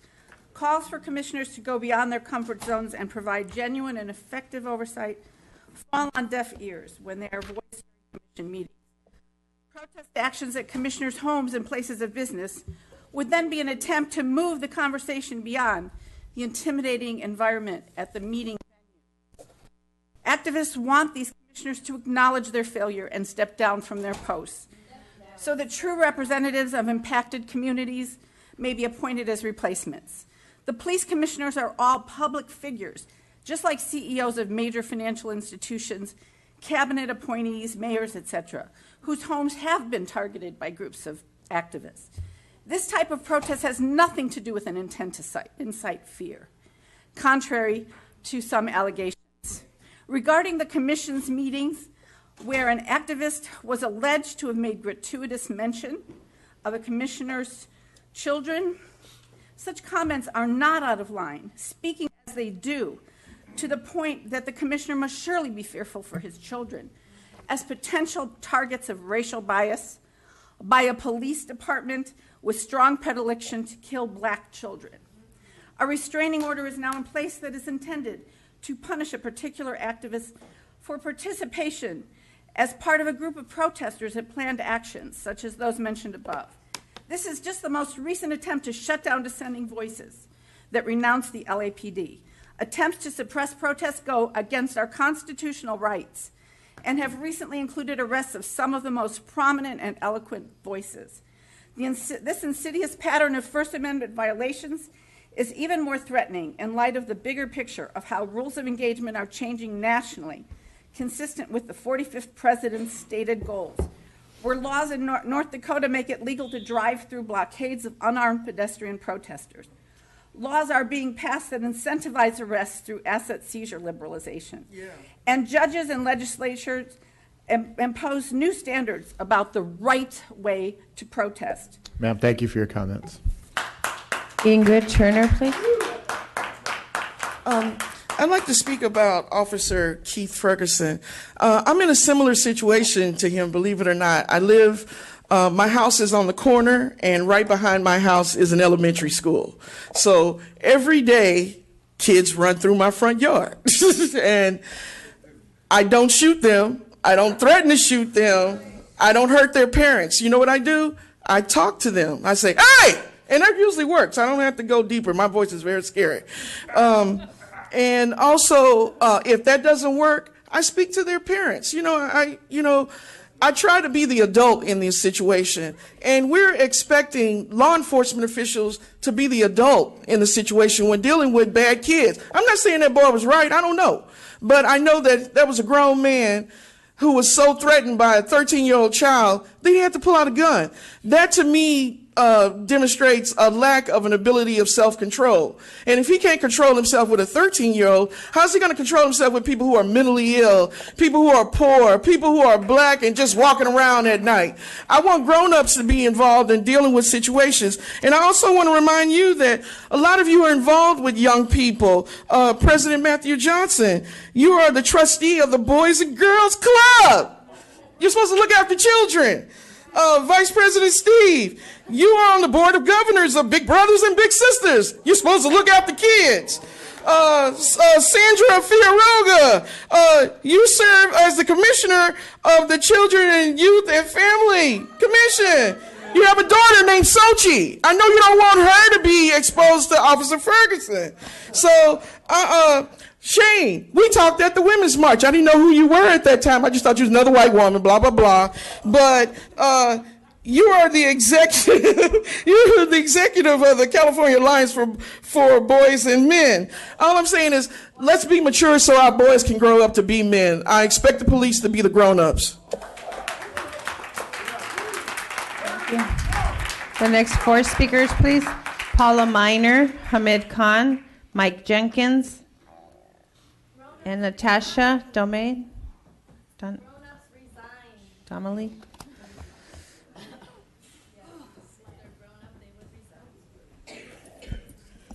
Yeah, I concur with all that's been said in our public comment. I do want to mention again, as we continue to mention, that we're talking to more and more people that need these meetings to be more accessible in terms of time, location, and the availability of parking. It is important. I know the commission, is very slow to move on most of the things we ask for. Hopefully, changing the meeting, making them more accessible could be the least of things you do. We understand that most of our policies, de-escalation, mental health policies, are not reaching the street, as evidenced by the case at Olympic and Broadway on March 4th. Again, a minimally threatening mentally ill person is shot and killed. Now, you may say, well, is a pipe in the hand minimally threatening? It is not a lethal weapon. It is not a lethal weapon. There has to be a procedure for handling those. There also has to be a procedure for recognizing people who are in distress. This person, according to all the neighbors, was in distress, has some mental issues. The neighborhood knew, people knew. Again, we need these policies, this system, to get the information down where it needs to be. Again, we talk about our system is flawed. The other thing I just want to mention, I brought it up earlier, but we are reviewing what is the source of the vendors who end up receiving these multi-million-dollar contracts. You know, I know very little about the Harris Company, but we do know that there are names that are mentioned here that seem somehow to have some association with certain members of the commission. So, you know, whether it's true or not, it raises an ugly, ugly picture.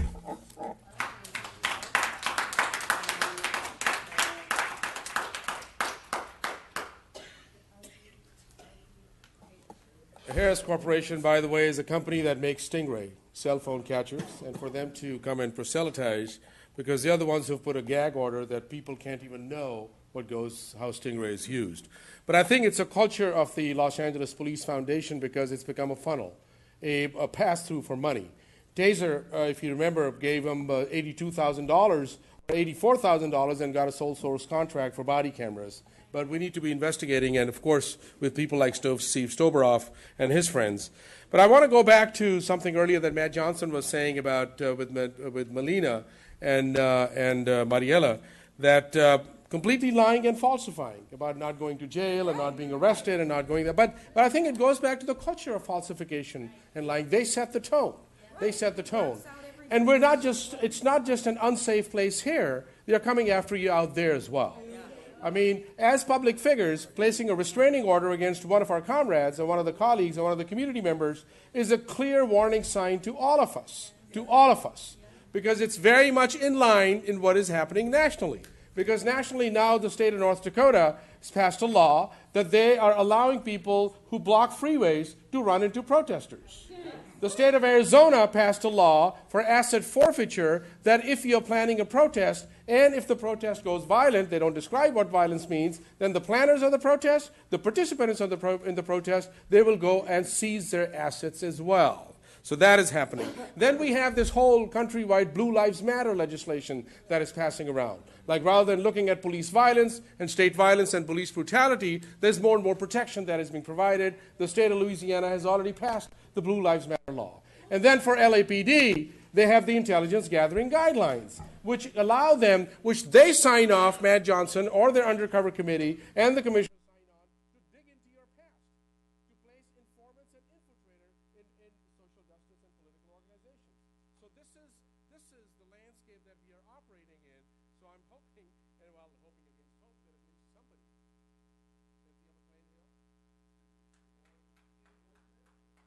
Mike Jenkins, please.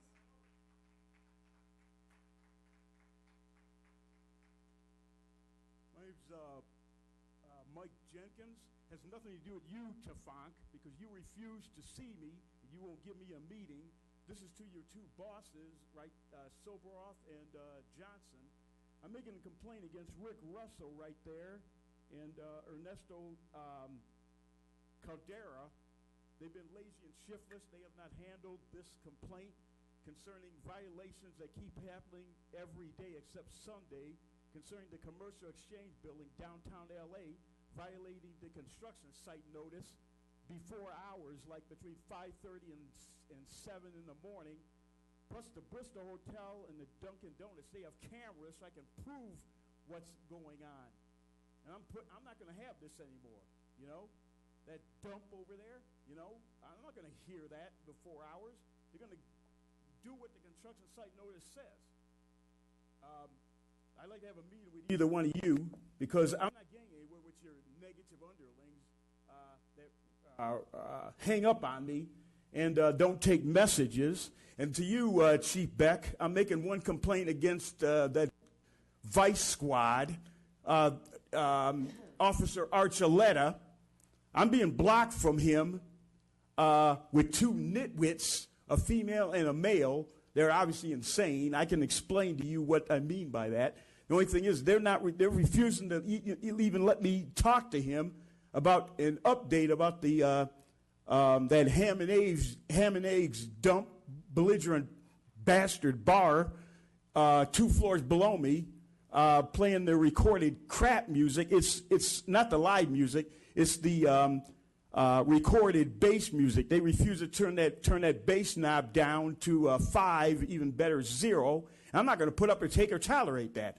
The owner and the manager refused to move me to a different room, so I'm not paying for that abuse in my rent. See? So I'd like to have a meeting with you, or one of your subordinates, not Captain Waters, who I don't know how she got promoted, but I need to talk to the subordinate of yours so we can get this matter taken care of. You know. Thank you for your comments, sir. Every time, you know, all these violations going on. So, you know, huh? I'll have somebody contact you before the meeting's over. Okay, well, give me my address. You know. Well, we'll see. We'll see here. Rick in the Russell's audience. got it. You know. You know, he's been there. You know. Okay. Thank you, sir. Sergeant in the back will take your name and address and your details right back there. Yeah. See him? He's waving at you. The next speaker, Natasha, followed by DA, Ted Hayes, Mariela Saba, and Melina Abdullah.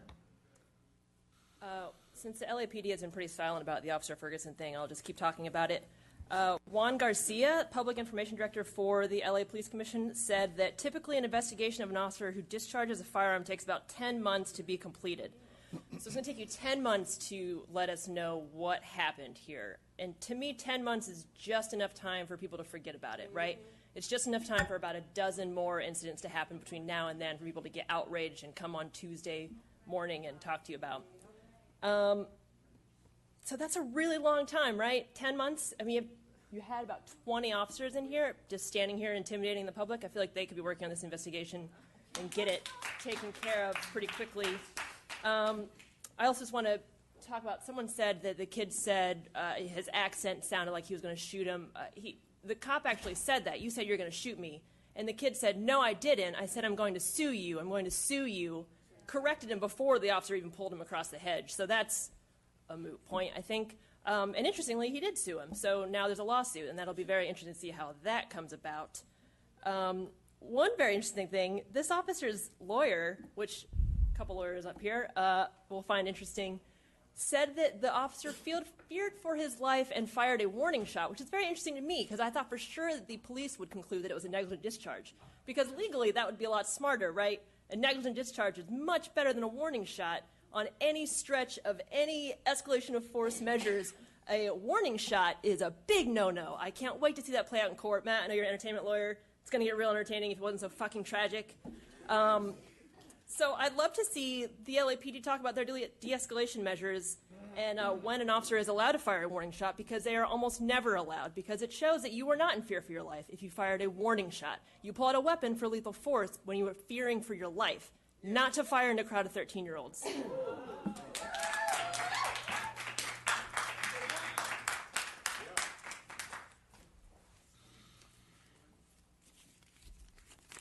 about color coordination, y'all. That's right. Greetings, my name is D.A. I'm a local Rastafarian. Fear not, if Trump and the racists try to start stop and frisk or crime suppression or whatever else is political fear-mongering, if they increase police stops, we're going to create costs at each stop in every way, on every level. Stop and frisk will cause the economic downfall of the United States. Racist political power is based on forced underdevelopment, then arresting the victims. Stop it at the source. We're going to video, photograph, and track each individual officer at each stop. If you're a gangster on parole, get someone else to do it. Self-defense is guerrilla warfare. No ban, no wall, no stop and frisk. Media individuals, if you are supporting the racist police state by trying to manipulate public opinion, we will track you into the future. Maybe some of you can advocate for California being a sanctuary state. By the way, Trump's money to historically black colleges is a divide and conquer trick within the black community. When governmental forces openly join racists in a civil war in this integrated society, those racists lose the military and the police as assets. Black and Latino officers, soldiers, and security guards will mutiny. Christian police officers, woy, they woy. The whore Babylon has fallen. Whistle blow before it's too late for your soul. Do it now or do it later. Fear not, freedom fighters. Racist forces are monolithic robots who cannot think for themselves. They're like a child with a gun. The teams in the Civil War Trump is causing are as follows. One team are the racists. The other team are the hippies and the gangsters together. The racists versus the many types of whites who understand that racial antagonism is not a long-term solution. Plus the blacks, Latinos, Asian Americans, others, all on the same team. And I say peace unto the Nation of Islam, NOI, FOI. And I say peace unto China, that 5,000-year-old civilization. Any assistance you can provide us would not necessarily need to be public nor official. That same offer is extended to all nations. I say peace unto the Crips and Bloods and Latino gangs. Not sexist at all, but if Trump and the LAPD want to bring stop and frisk, I say bring it, bitch, bring it!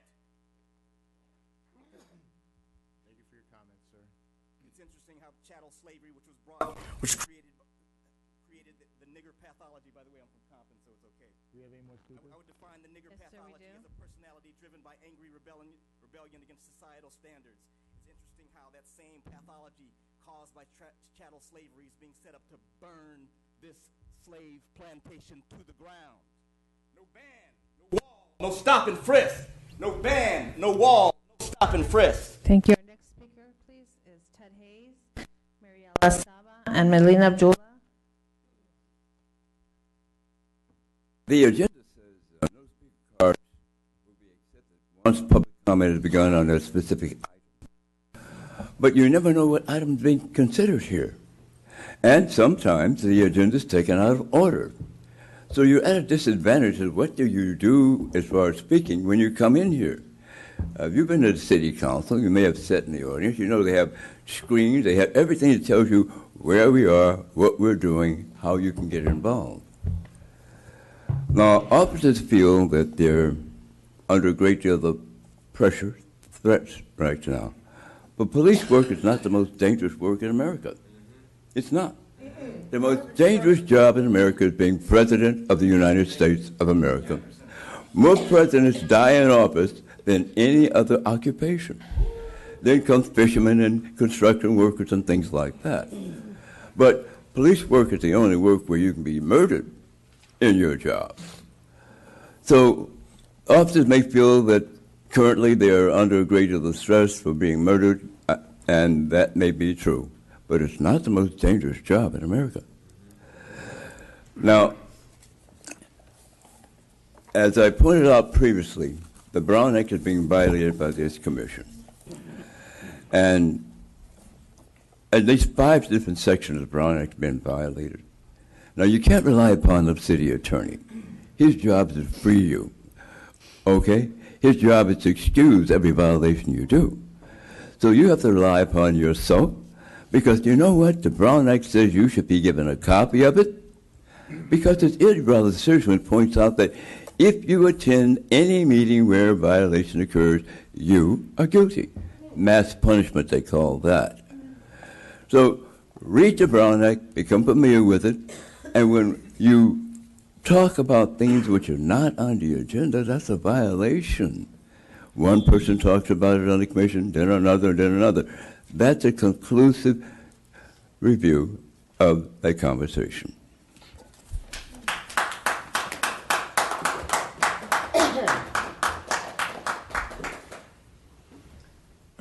I want to ground in our ancestors right now. I want to call for a prayer, a larger prayer that we may lift it here. We pray, work, love hard for this violent state to come down. We pray, work, love hard for this violent state to come down to the ground. In the ground where we are, where our movements move, that's where the change happens. That's where the transformation of this violent state happens. Matt Johnson, this is not a threat. This is a prayer.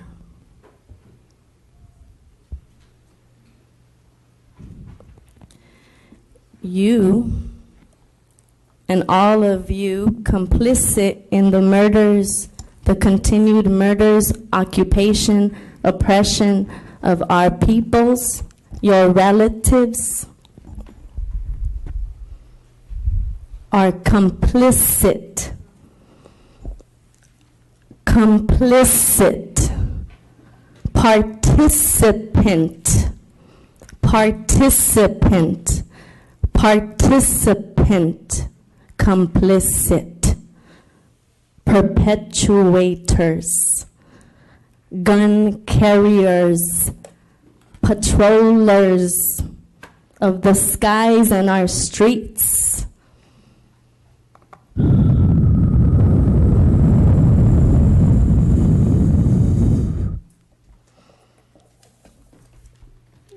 Thank you. Our next speaker, Melina Abdullah. Wayne from Encino, Pastor Q, John Marie, and Eddie H.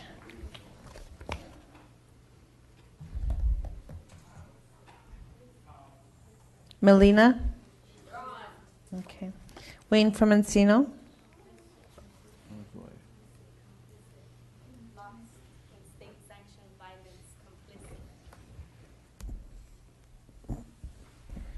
All right, 3117. Attorney Nana Giamfi, quote, Matt Johnson showed he actually is a houseboy. I mean, that's a legal scholar there. So what happened on that TRO? I was there. You know who else was there?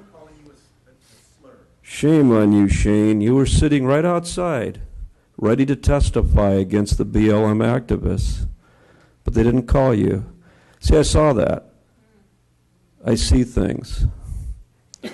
You went to the same judge, white woman judge, that got my TRO by your friend Herb Wesson last year. And you did what Herb did. You perjured yourself in court documents that you were imminently put in fear of your life when you weren't even at your law offices. How can you be in fear of your life when you weren't even there?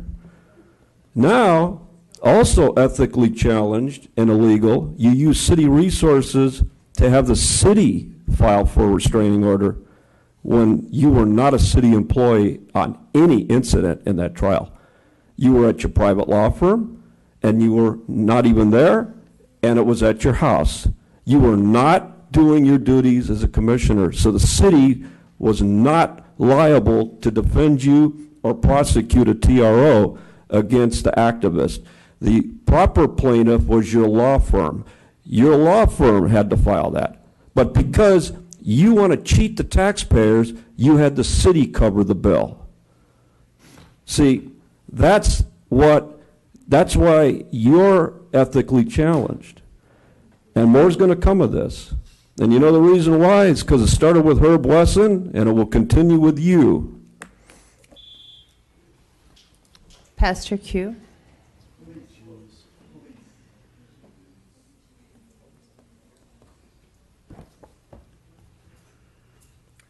Good afternoon again.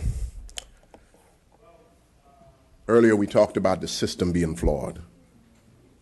When we say the system is flawed by design, one of the flaws is that the police cannot be first responders for all of society's issues. I've heard we have a gang problem in Los Angeles. Here's what we also have. 800,000 youths, 10 to 24 years old, in the city of Los Angeles, the largest foster care system, the largest juvenile system, the largest number of children who are criminalized. Here's what we don't have. We don't have a youth development department in the city of Los Angeles. San Francisco has one, but we don't. No wonder we have a gang problem, because the system is flawed by design. And everything we do is, in order to fix everything, we criminalize everything, or everyone, I should say. We put a priority on all these multi-million-dollar tools, like $56 million, remember that? For body cameras that you guys don't want the public to see anyway, so why have them? The Bible instructs us to train a child in the way it should go, and when he's old or she's old, they will not depart from the training. But we don't have a youth development department in the city of Los Angeles. So we're reactive to everything. What about this? Here's one way we can be safe. If LAPD can invest $56 million into body cameras, how about investing multi-million dollars into a youth development department? That's part of keeping our city safe.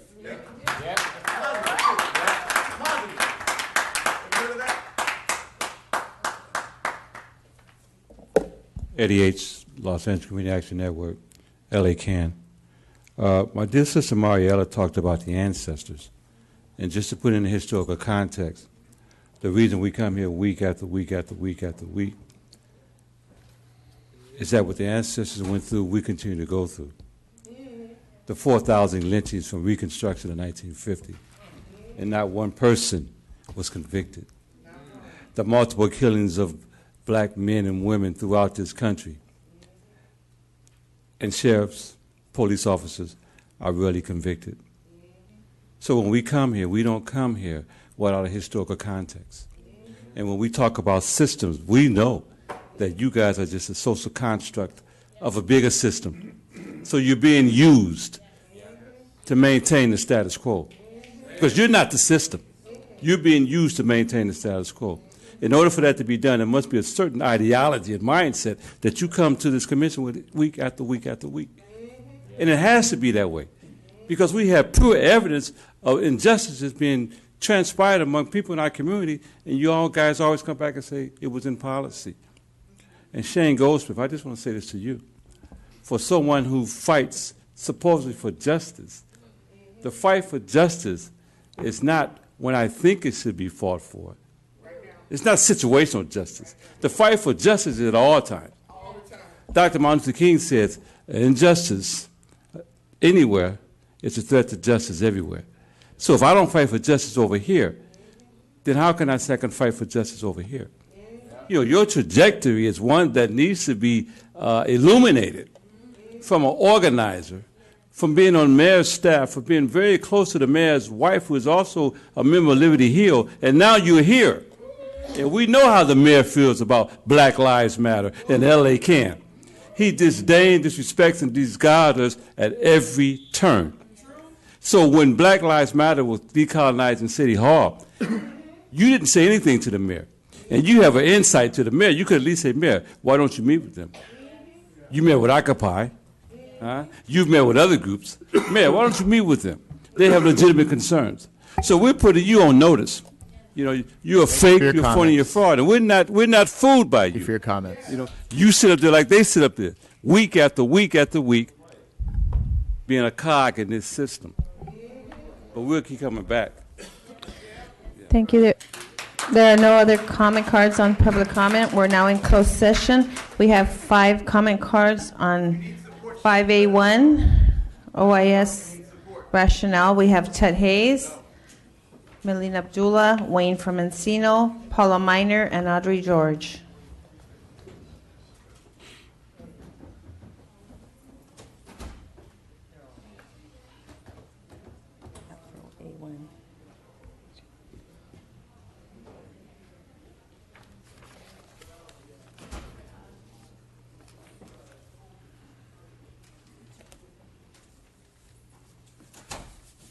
I'm looking at the composition of the officer-involved shooting. There are several things that are unusual because some things are absent in the regular layout.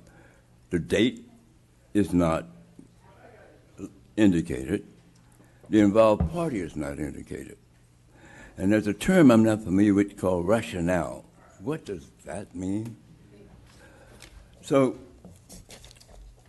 the consent decree required that these things be taken care of within 1 year's time.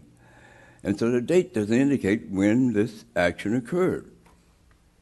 So that's not a violation of consent decree because we no longer function under it. But why are we modifying the agenda now that the involved party and the date is not indicated? Can I get an answer to that? The date of occurrence is indicated for this item. It's 4/3/16. This matter was actually decided last week, and we will be providing the rationale today. Okay. So you decided last week to add rationale? Excuse me? You decided last week to add rationale? No, the case was adjudicated last week. The rationale is being adopted today. I see. Okay. Thank you. Wayne from Encino.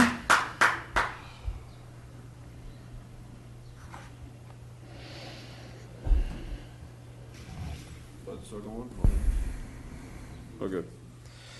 So as we see, what does it sound like? What's the audio like when you get into closed session? Turns out somebody got in there and apparently released a recording. Let's see what it sounds like. It's not stuck there. Closed session last week.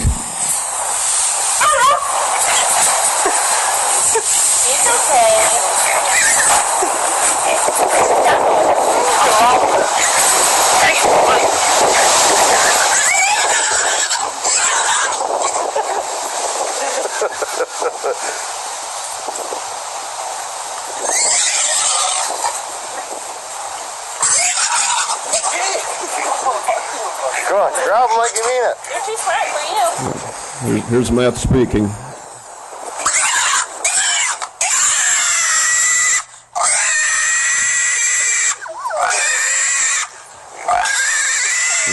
Matt Johnson, closed session.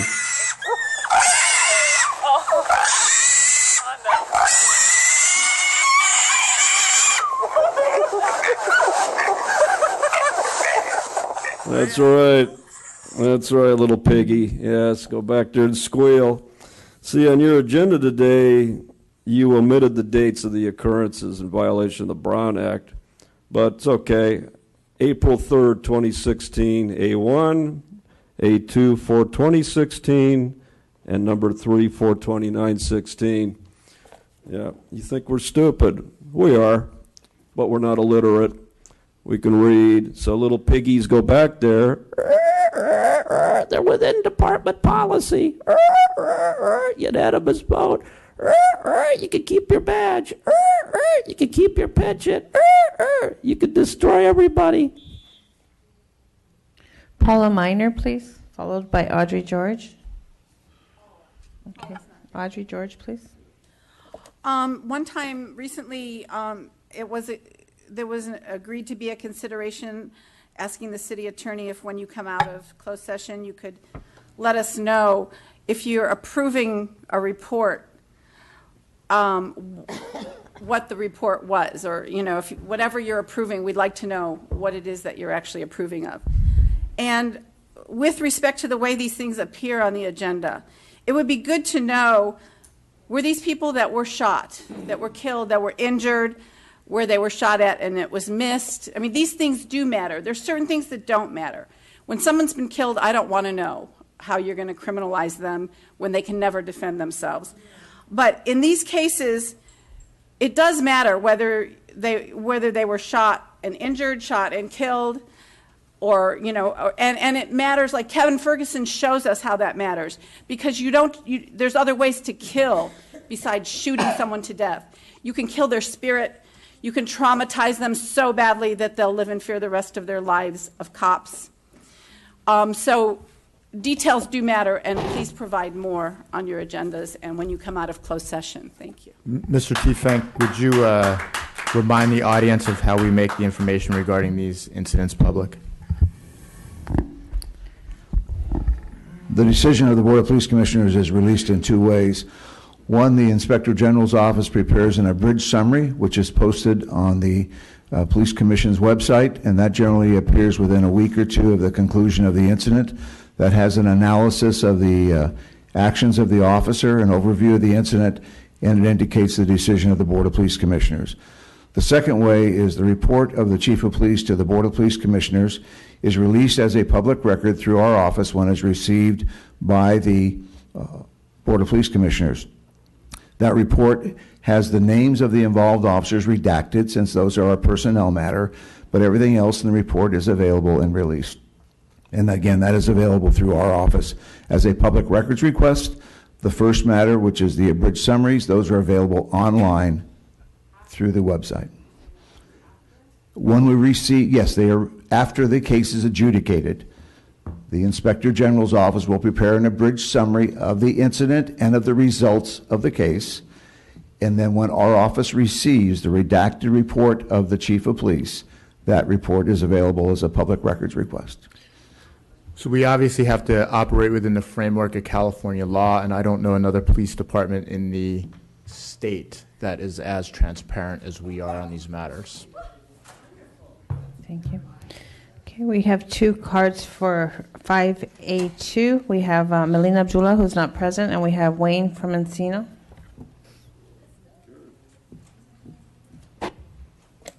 Shootings. So we have Thompson versus City of Los Angeles, September 18th, 1989.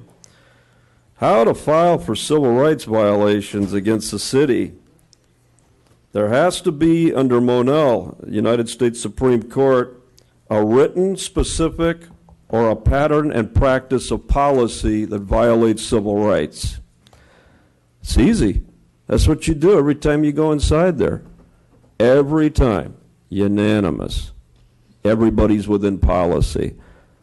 So if everybody that violates people's civil rights is within policy, then you have a policy that violates Monell.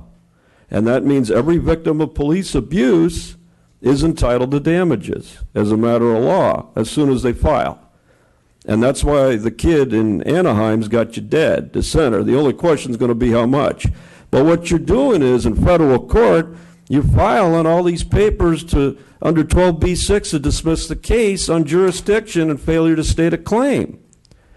Then you're putting outside facts in, and so your little judges go over there and they convert it into a motion for summary judgment and give you 15 days to answer.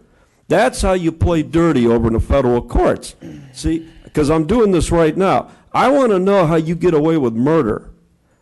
That's the important thing that I'm doing. And I'm finding out why you're able to kill so many people, and yet there's so few cases decided against the city. Because you got this bullshit little system you work over there at the federal judges. You got this whole thing with Carol Boas and these TROs. You got a system of judiciary in place that is basically operating under the UCC. It's fucking mercantile law. That's what it is. But we're going to bust that shit up. And these people are going to start getting paid, and you're going to stop doing this shit. We have two cards for 5A3. We have Melina Abdullah, who's not present, and Wayne from Encino. Can I speak on behalf of Melina? Yeah.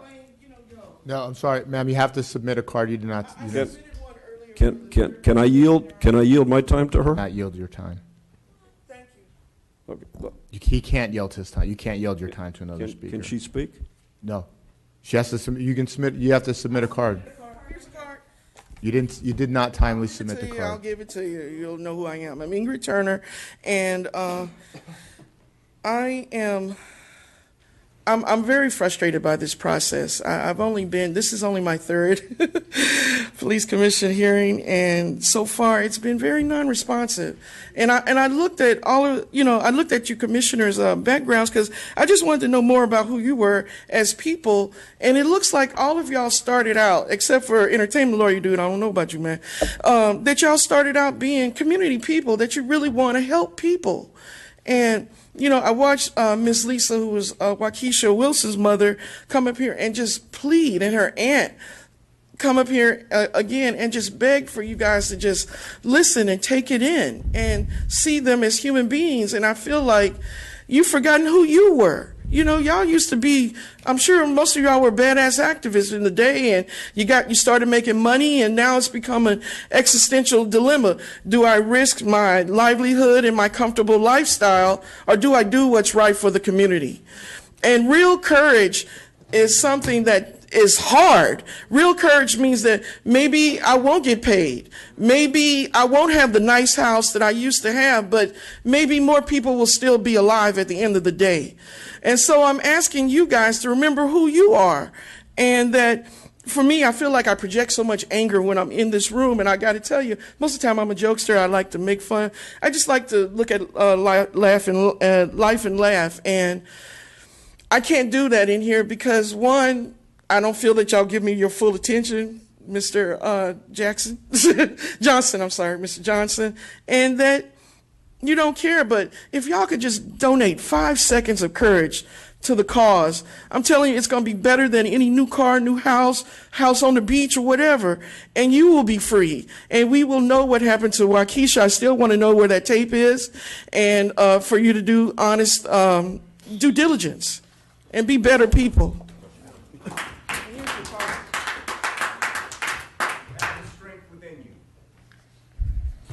Yes. So anyway, see that, Matt?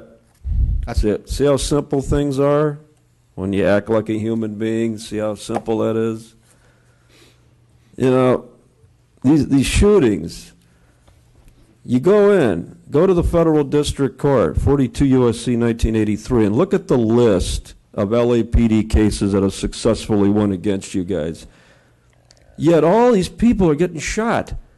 And nobody's going and winning nothing against you people because you got this fucking system over there with these corrupt magistrates and these judges.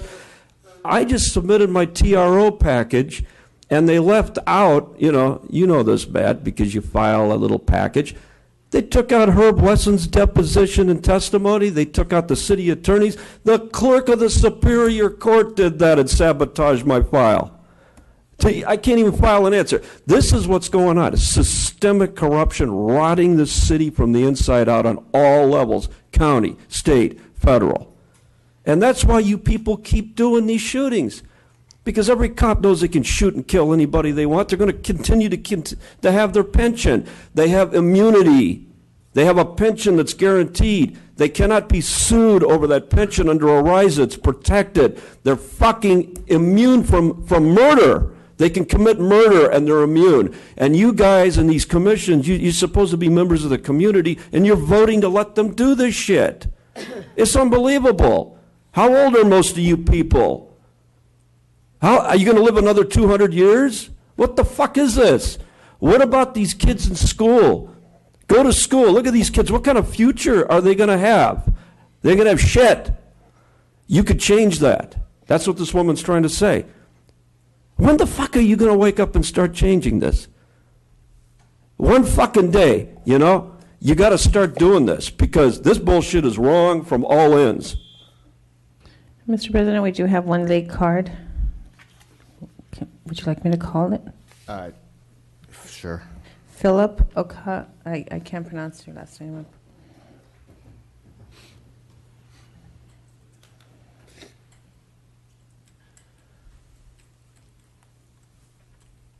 Hello. I have a concern. Some time ago, I was dropped on the hospital by police officers, and I requested for investigation through internal affairs. However, early this year, I got into accident. I was hit by a truck, UPS truck. And what I got from the officer that was there was that my bike has no light, and I have a picture of my bicycle. It has a light. All over my bicycle is light. And that I was going against the traffic, which was absolutely false. And that left me with nothing. I'm dealing with the pain that I sustain. I need help with this situation, please. Thank you. Okay, and we're on 5B. We do have one comment card. We have Wayne.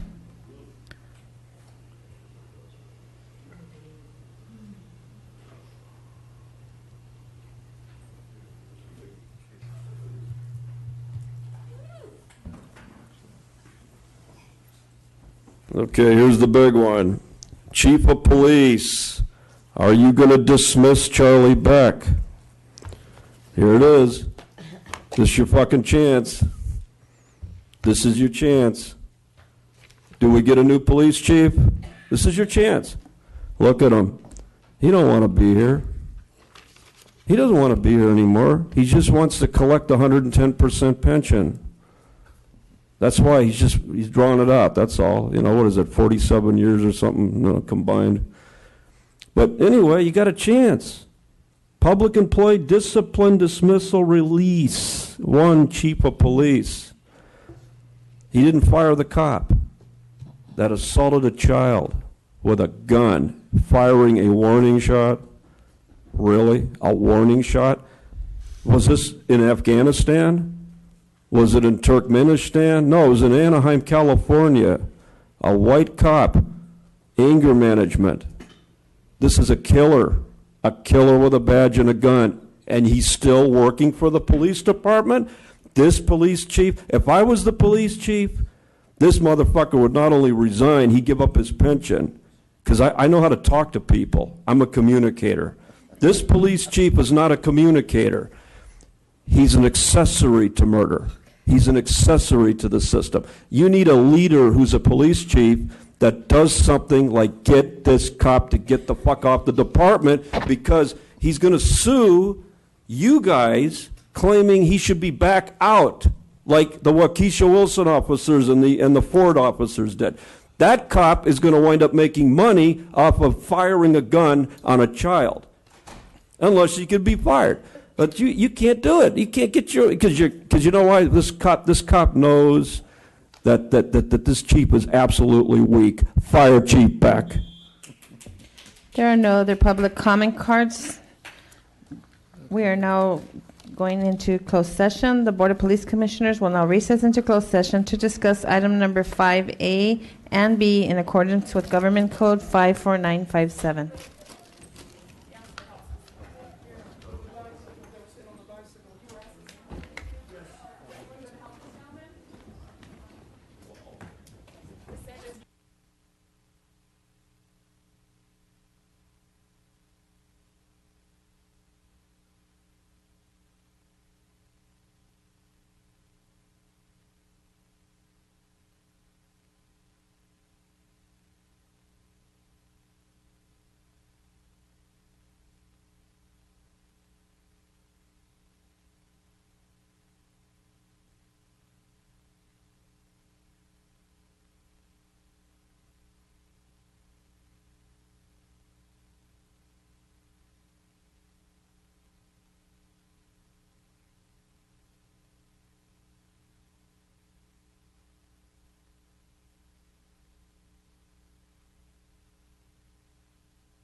The Board of Police Commissioners has concluded its work in closed session. We are back in open session.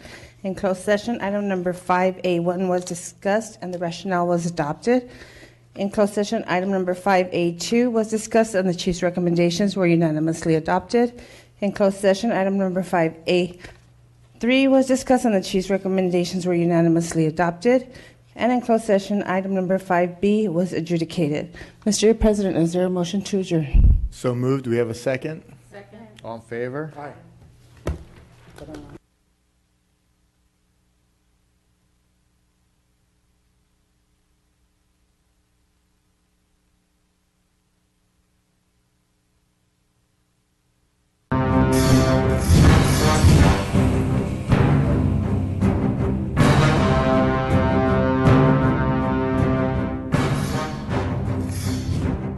Hi, this is Charlie Beck, Chief of the Los Angeles Police Department. Today I would like to present an overview of the Los Angeles Police Department's Reserve Officer Corps. Reserve officers were initially recruited during World War II, when enlistments and the draft depleted the number of